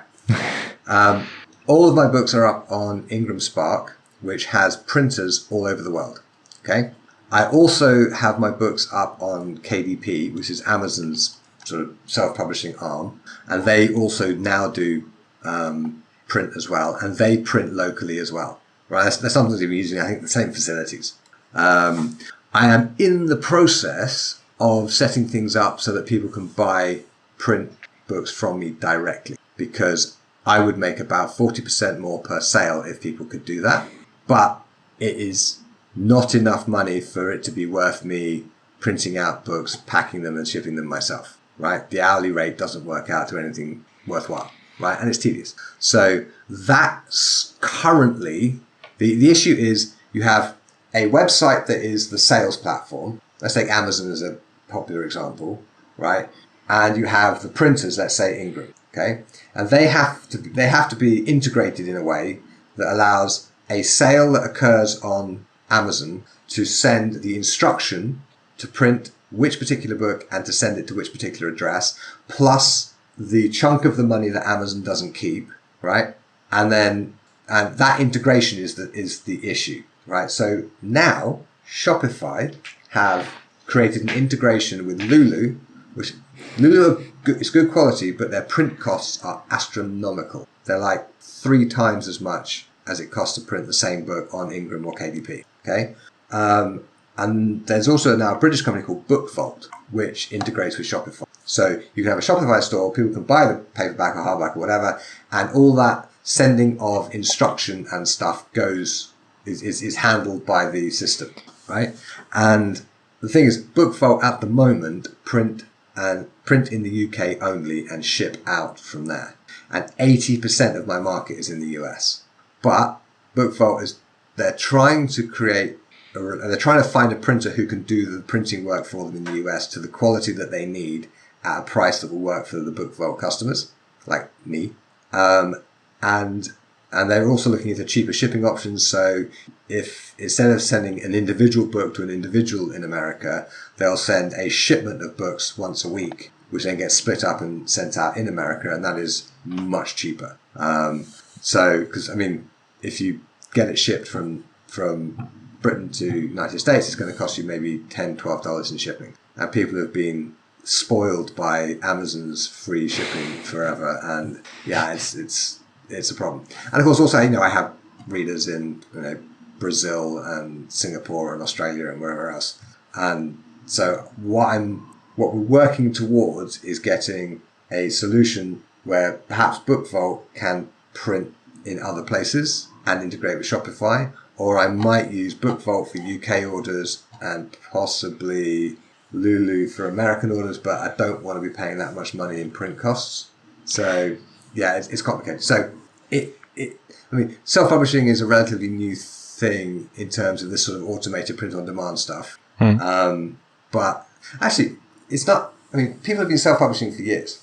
Like Bertrand Russell's absolutely classic philosophy of mathematics. It's this gigantically important mathematical philosophy book that he wrote sometime early 20th century. Cambridge University Press didn't think that it would make any money, and so he paid to have it published, right? And then, of course, it went on to become this mega classic that every university student doing maths or philosophy had to buy. And actually, a friend of my dad's a veterinary surgeon. A friend of my dad's wrote a book on diseases in pigs, which became the classic work. And of course, he sent it round to various publishers, and they all went, nah, I'm not going to touch that, no. So he published it himself, and it became this classic. And every veterinary department in the world is teaching out of his Diseases of Pigs book when they're talking about pig diseases.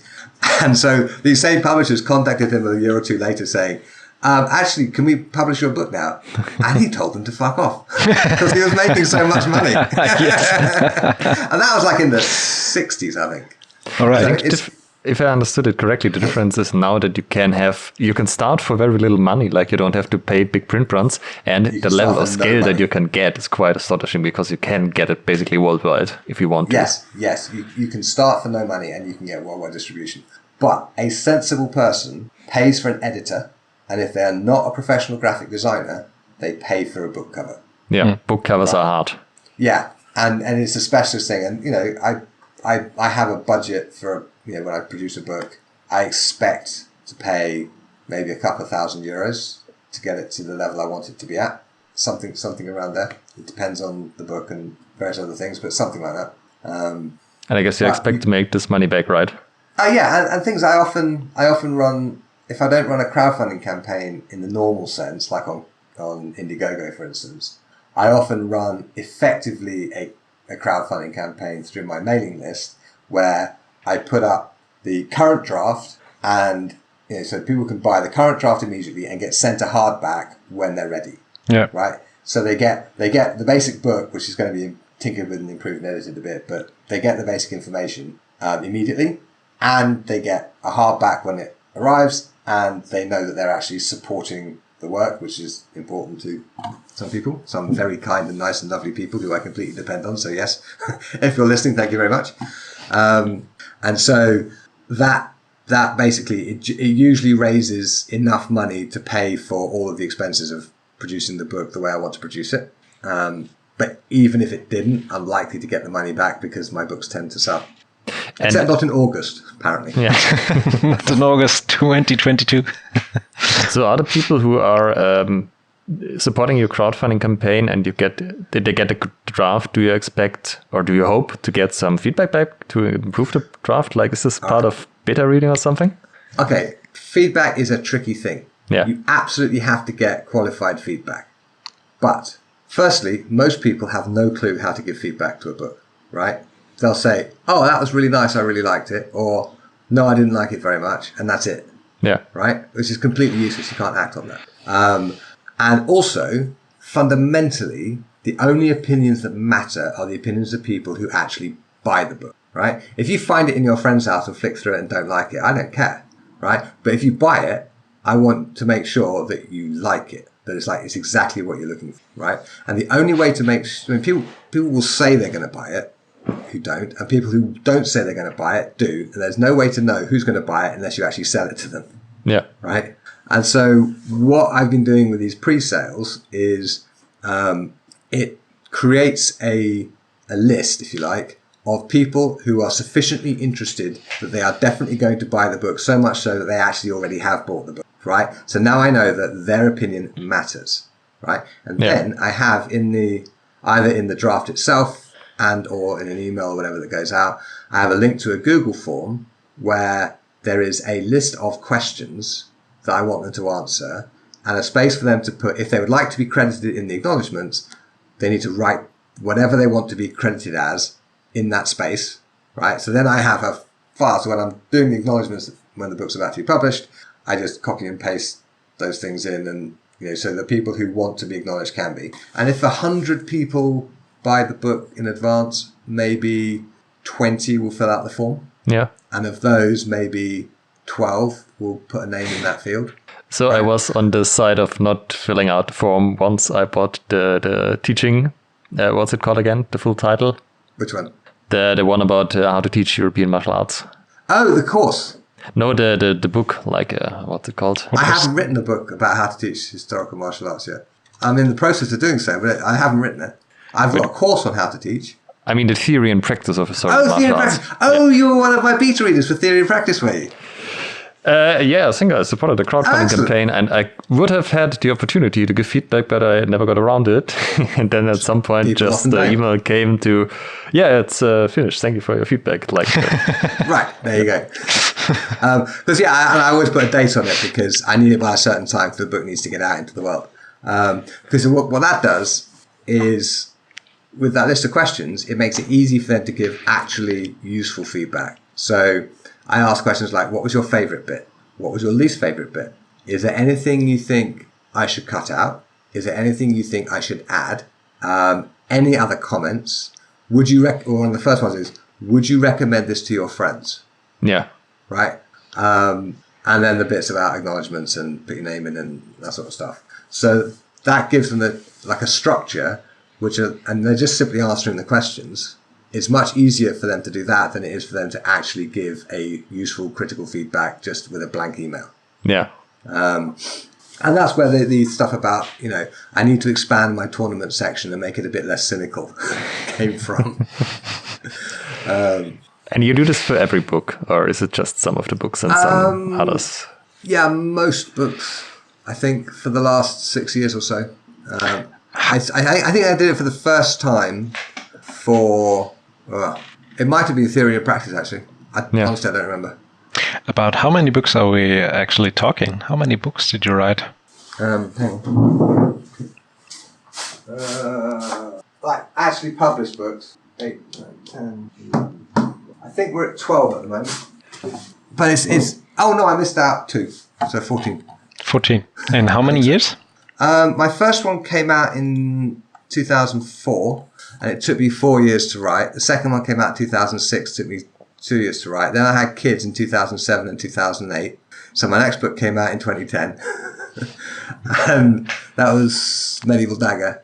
And then there's like one thing I did, for example, for Theory and Practice and for my From Medieval Manuscript to Modern Practice books. Both of those I wrote sort of discrete chunks.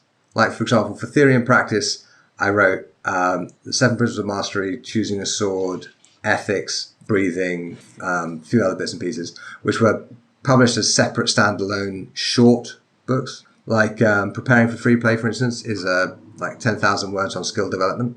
And those were published as shorts to get some money in, because it helps to feed the children. But also because it gets readers interested in giving me feedback so I can improve it for when it goes into the book that is. So the book Theory and Practice, about half of it has been previously published as these 7 discrete separate books. With From Medieval Manuscript to Modern Practice, it is the sections of Fiore's longsword material out of armor on foot. So sword in one hand, sword in 2 hands, Dogger Largo, sword in 2 hands, Dogger Strato. Oh, and there's a section of guards and blows.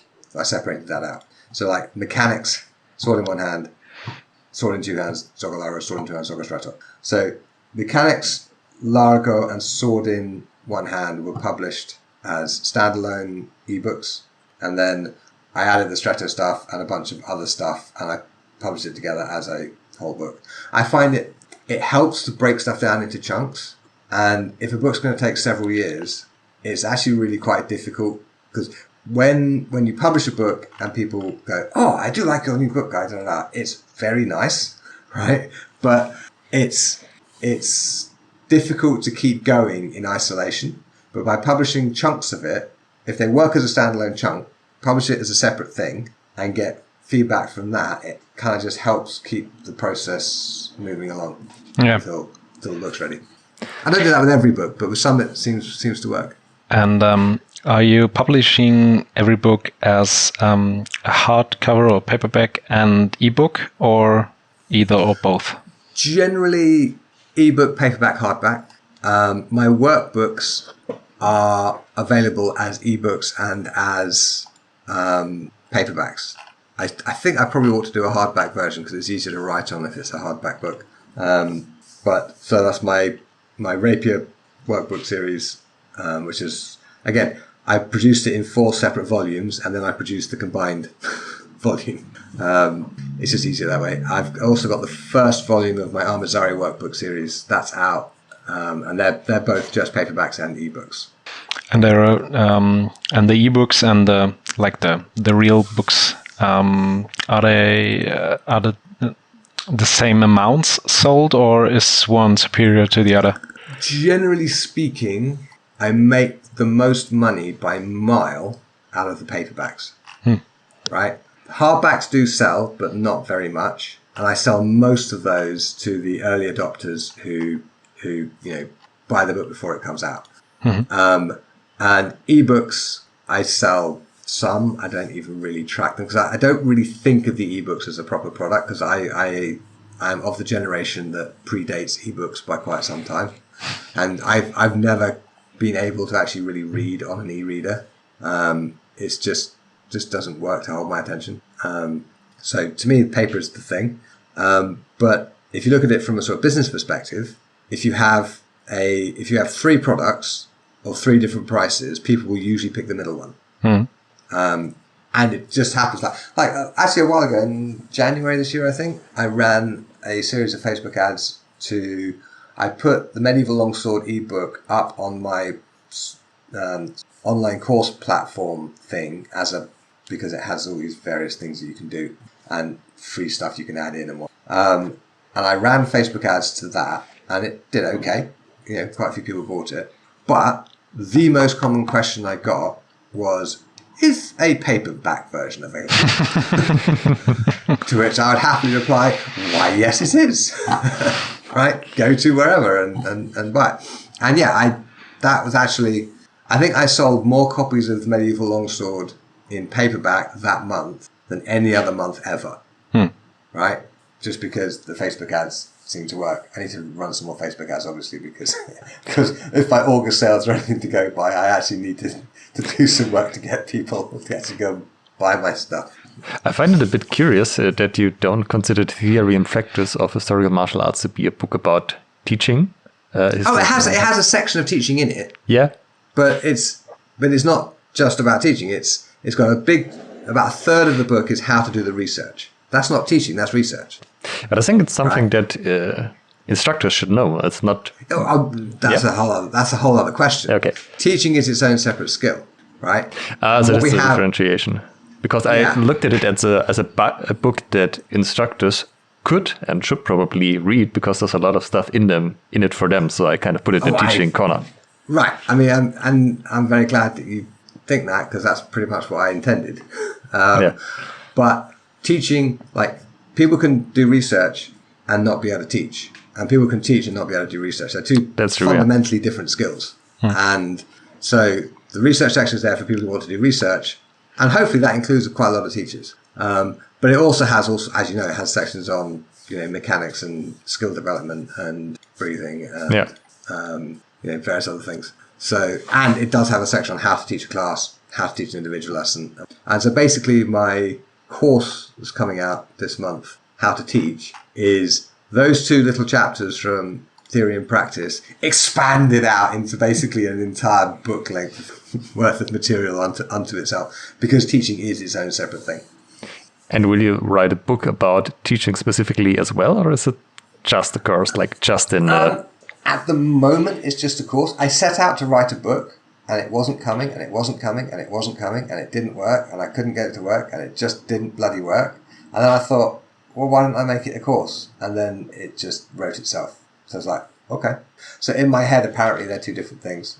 And actually, given that this course is mostly audio, of course, I wrote everything out first, and then I read it carefully into the microphone, and then carefully edited it and all that in the studio, as I was mentioning earlier. So it is a book's worth of material for sure. Yeah. But because I'm trying to communicate a skill, it has exercises and things in it. Like, you're supposed to download class plans and fill them out in a certain way, and you're supposed to plan out a whole beginner's course and get an idea of your class plans. But having run the first class with your after action review section, you then use that to modify your plan for the next class. And one of the exercises is to see how your original beginner's course plan changed as it met the beginners. Yeah. Right? Well, so I guess if you wrote it out beforehand, you could call it as an audiobook. Yeah. But thing is, my audiobooks don't sell at all. I've produced 2 and nobody buys them. Right? I don't know why. Okay. But I mean, I paid a professional actor to narrate the Theory and Practice book, Kelly Costigan, and I have yet to sell enough. Since 2 years later, I have not yet sold enough copies of the audiobook of Theory and Practice to get the money back that I paid the narrator. Right? Okay. Yes. That's a shame. Yeah. Well, you see, I think it will come. I think people are getting more and more used to consuming audio about various different things. and they just don't know to go and look for an audiobook about historical martial art, right? And so I think eventually it will take off. Like my George Silver audiobook. It sold not brilliantly but okay in the crowdfunding campaign. And I've got the original pronunciation version with Ben Crystal, who is a world-class Shakespearean actor doing original pronunciation, sort of 16th century London accent, reading George Silver's book. It's absolutely brilliant. And Jonathan Hartman, who is a modern Shakespearean actor, doing the kind of modern pronunciation of George Silver's Paradox of Defense. It raised just enough money during the crowdfunding campaign to pay for the narrators. Yeah. Hasn't made me any money since. Right. So my months and months of work went into that and have not been paid for. But, I don't care. It was a good idea, and I'm not sorry I did it. The thing is, if I produce this how to teach thing as an audiobook, it will make no money. Yeah. Right. And I need people, honestly, it'll make no money because no one will buy it. And if no one buys it, no one will hear it. And if no one hears it, the standard of teaching in historical martial arts worldwide is not going to go up. Or at least not. The reason I produce this is because it's really obvious to me that an awful lot of people are teaching historical martial arts because they're the person who happens to know the most in that particular room. And they don't necessarily particularly want to be teaching. Or if they do want to be teaching, they don't particularly know how to do it. So they're just doing their best. And it would make their lives an awful lot easier if they had a clear sort of process for actually acquiring the skill of teaching. So if I think you're absolutely right on that. Also, you can find information out there, but it's bits and pieces here and there. But you have to put it together yourself. And if you have just one place where all the bits and pieces are already prearranged so that it fits for historical European martial arts, it should make life easier. Exactly. And then eventually, when hopefully the course has made plenty of money and I can, feed my children and keep flying airplanes and whatnot, then I might produce a book to kind of go with it. Like my Windsor Method, the Principles of Solo Training, that book grew out of my solo training course. Sorry, which book did you say? The Windsor Method, the Principles of Solo Training. Basically, how do you train yourself to be good at the things you want to be good at? Yeah. And so it was after the course was running for a while? Yeah. I produced the course in 2019. Yeah. And then COVID hit in 2020. And so I more relevant than ever. Yeah. And, if you're stuck at home and you can't get to your sword club, you're going to go mad if you're a sword person. And so I thought this might help. And so I made it widely available by dropping the price by 95%. Right? So pretty much anybody could get it. Yeah. And if they couldn't afford the $20 I was asking for it, then they could email me and I'd let them in for free because, it was a shitty situation and it was something that might help. And it did help some people. I know people told me. Did people take you up on offer? Like, did someone mail you? Over 1,000 people. Really? Okay. Yeah. And a bunch of people contacted me to say, because I was offering it also for free, could they send me $100 or whatever to cover 5 free places? Oh, really? Oh, super nice. That's great. That was super nice. And some blessed people actually just paid full price for the course as well, which was even better. Because of course, all my seminars teaching income disappeared in 2020. Right. Yeah. And it's a major part of my my business ecosystem is actually showing up and teaching in person. Actually, it's my favorite thing to do, and I would do it for free if I could afford not to charge for it. But none of that was happening in 2020. So so the course was already there, and people were engaging with it and contacting me about it, and so I produced the book in I think last year, 2021. Because it's helpful. Like basically an online course is usually a bunch of videos or audio or whatever else, and you kind of go through it perhaps in whatever order you want, and it's difficult to get a clear picture of the overall kind of intellectual structure of it, right? Books are really good for that, right? They're linear and compact, and they're good for sort of taking this pattern out of your head and laying it down so that people can see it. Yeah. So I produced the book, and it's funny, the course did really well, and the book has hardly sold a single copy. There's no way to know. There is absolutely no way to know. Like, nearly 10 years after it was first published, Medieval Longsword had its best month ever. And in its year of publication, Windsor Method Principles of Seller Training did almost no business. I mean, it paid for itself. It paid for its layout and cover design and whatnot. And, that's pretty surprising. I would have really thought you had that process figured out because you're at it for so long and you have so much experience. Right. But then you see, I don't write to market. I don't figure out what's going to sell and then write that. I figure out what I want to write next and write that. And my Vadi translation, the art of sword fighting in earnest, right? Which is just translation and commentary and introduction, all that sort of stuff. It's made no money. Because why would it? How many people actually want to read Vadi? Right? Lots of people want to swing swords around in a Vadi-like way, but they don't want to read the book, right? But I didn't write it because I expected it to make money. I wrote it because I wanted to understand Vadi, right? So it did what it was supposed to do. And it paid for its expenses and it was part of my PhD and stuff, so it's had all sorts of other knock-on benefits. But the books that actually consistently make money are invariably books that make it easy for people to swing swords around.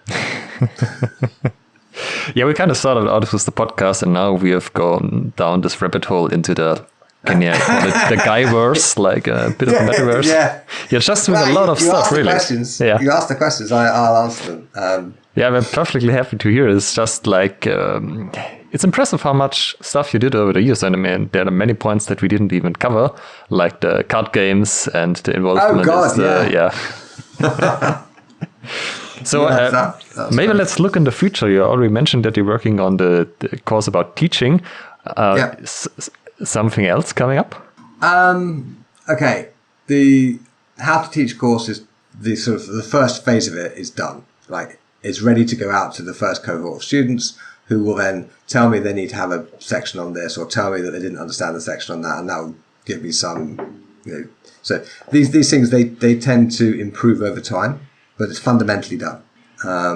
The things coming after that, I have a couple in my head, but they're both in a very delicate stage where if I let them come out of my mouth, they're probably going to break. Mm-hmm. This is not me being cagey. It's not a sort of privacy thing or whatever. It's just when an idea begins, if it needs to kind of crystallize and become clear and robust before it's ready to be looked at outside the head. So I don't have a project that's coming next down the pipe that is sufficiently developed in the idea stage that I can say, yes, it's a book about this, or yes, it's a course about that. That hasn't happened yet. But yes, there'll be stuff coming, of course, because historical martial arts is huge. And I mean, one thing I'd like to do this is an idea. Jessica Finney was supposed to come over to the UK in June, and for various reasons that didn't happen. But I'm planning on doing at some point, if I can hold Jessica's feet to the fire, maybe just to fly over to Kansas and go see her and we can do it there. Fiore's wrestling stuff. I'm not a good enough wrestler to really teach that to wrestlers. We're talking a course here, right? Yeah, this would probably be a video course thing. That would be very cool. Yeah. To get Jessica and I, because I know the Fiore stuff inside out and backwards, and Jessica knows the wrestling stuff inside out and backwards, and together we can get a solid. This is how these techniques work. That's the easy bit. Then this is how we train to make these techniques work, and then this is how these techniques are applied in other situations. That sort of thing. That I would like to do with Jessica. I don't know. I'm also working pretty hard on my private pilot's license, which is taking up quite a lot of my thinking space. Guy in the sky. Guy in the sky. Yeah, absolutely. So, Guy, there's one question that you keep asking your guests, and I'd like to hear your take on it. I'm not going to phrase it like you did. Can you ask yourself your final question on the podcast? Oh, okay. I think the question you mean is, what is the best idea you haven't acted on? Exactly. Beautifully worded. Okay. I have two. I've had $1 billion idea in my life, and I actually discussed it in my episode with Joe York. And it is the fundamental problem of collaboration in any kind of artistic project is splitting up the money. right? It's really hard. Okay. Because copyright persists for 75 years after your death or whatever. And if this thing that, let's say the three of us wrote a book together and it gets published, then the publisher, which might be me, might be one of you, whatever, or somebody else, has to split up the money and give it to us and give it to our heirs for 70 odd years after we die, assuming that the book continues to sell. Right. And also, wouldn't it be nice if, let's say you're writing a book and you want professional help with it, editing or whatever, wouldn't it be nice if you could say, give the editor their fee or a slightly reduced fee and a percentage of the proceeds, assuming the book makes money? I mean, think, the person who edited the first Harry Potter book made probably a couple of £1,000 for their editing work, and that's it. Yeah. Right? How frustrating is that? If they'd been given maybe 1% of the proceeds, they could retire, right? That's true, yeah. Retire to a pretty fancy big house too. So anyway, so what I would like, well, this idea that I haven't acted on because it is basically, it would require finding the right people, because it's absolutely not something you can build by yourself, is to build a service where creators can register a project with the service, register who owns what percentages of the project, and then all the money generated by the project goes through the service and is then distributed according to the percentages that the creators have agreed on. That's a pretty good pitch, because then also as an editor, for example, you can take some risks. Like if you really like something and it sounds very promising, you can say, you know what, I'm doing a reduced rate, I believe in this project. And then you give it the extra effort. Right. And of course, so this service would be funneling huge amounts of money if it does well. And of course, it will be taking its own percentage of that, maybe 2% or whatever, right? And providing the service so that more creative collaboration can happen. Yeah, and since self-publishing is on the rise, there is a growing need to get in touch with editors and so on. Yeah, so it's a fundamental good because it allows people to work together who otherwise maybe couldn't. And it's a fundamentally good business idea because it means basically getting control of a gigantic cash flow. Yeah, I like it. Right. It's really a good idea. But I like it. It's probably the only $1 billion idea of it. And the other one, I think it was Mila Andreevska who asked me this when I interviewed her for my show. And there was what would you do if you had like millions of euros to spend improving historical martial arts worldwide? And it was also the best idea I haven't acted on, which is a social media platform that you pay for, which will eliminate 99% of the shit, right? Because there would be no need for algorithms or any of that sort of stuff. And there'll be no advertising. It's all paid for. But it's a non-profit, paid-for service so that sword people can interact with each other in a safe and useful online space, right? Now, I have a Discord server that my online students use, and that is something a bit like that. But what I have in mind is much bigger. And like at the moment, most historical martial arts events, they just have a Facebook page. That is a shitty, awful situation because Facebook can pull that page at any time. They just can change their terms of service and all that stuff just disappears, right? And for various sensible reasons, quite a lot of the people who are on my mailing list, for instance, will not go to a Facebook link. They will not go to an event that they can only find on Facebook because they will not create a Facebook account to get into the website so that they can actually see this event. And on the other hand, about 90% of the HEMA crowd is probably only still on Facebook because of the HEMA stuff. Exactly. They've all shifted to Instagram and other places, right? So a historical martial arts specific, paid for, but non-profit social media thing so that, you can have mentoring programs, you can run events, you can do all the social media stuff that you normally do. You can post pictures of your cat if you want. But that's also where you'll find, like on my Discord at the moment, you might find, I don't know, Michael Chidester and Cornelius, blanking on his surname. Berthold? Yeah, exactly him. Discussing some incredibly abstruse aspect of medieval manuscripts, right? And that no one is ever going to see that except the people who happen to be on my Discord who happen to be on that section of it at that time, or happen to scroll back through it and find it, right? Because it's not really searchable, and it's fine. It gets people talking to each other, and that's a good thing. But it doesn't have the kind of the benefits that you get with a forum or it's not an archive. You can find the old stuff. They talk about it and it's gone. Yeah. So it will take a lot of money to set it up, to build it properly, but it should be, because of course you need apps and, like iOS app and various other apps and blah, blah, blah. It has to work on people's phones. It has to work the way people currently use social media now. But it would eliminate all of the nastiness that you get with kind of classic social media. So that's another idea I have not acted on, because I'm totally unqualified to act on it. Interesting. I am running an HEMA event calendar for Germany, Austria, and Switzerland for that reason, so that people can get away from Facebook and the non-Facebook crowd, because the younger HEMAs are not on Facebook, because why would they join? Maybe Instagram or TikTok or whatever. So they were excluded from event not participation. There's usually some other way to get there, but they didn't know about it. Like, how could you figure it out if you were not on Facebook? Yeah, you find it on. Yeah, sorry. Make sure you send me a link to put in the show notes. Yeah, it's easy. It's HEMA.events. Yeah, I wanted to say that. That is easy. Yeah. It's HEMA.events. Super straightforward. that is a really good URL. I was surprised that it was still free. Yeah. That is and obviously, of course, if you claim the URL that's that general, you have to expand it to include the American events and the Australian events and the Singaporean events and the Indonesian events.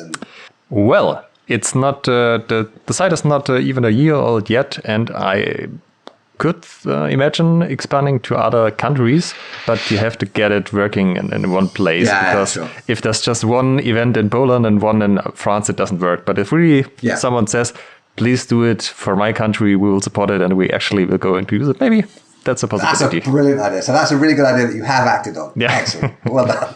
Brilliant. All right. Well, it's been great talking to you guys. Thank you, too. Run massively over time. Thank you very much for your time. Yeah, that's that is the longest Schwertgeflüster episode we have done so far. And it's probably going to be the longest Sword Guy episode too. So brilliant. Halt bitte noch nicht weglaufen. Ihr könnt diesen Podcast nämlich noch unterstützen. Wenn es euch gefällt, dann tut uns einen Gefallen, gebt uns ein Like auf Facebook oder bei Instagram oder bewertet diesen Podcast bei iTunes und unterstützt uns auch gerne auf patreon.com/Schwertgeflüster, Schwertgeflüster mit UE, und empfehlt diesen Podcast euren Freunden und Feinden weiter.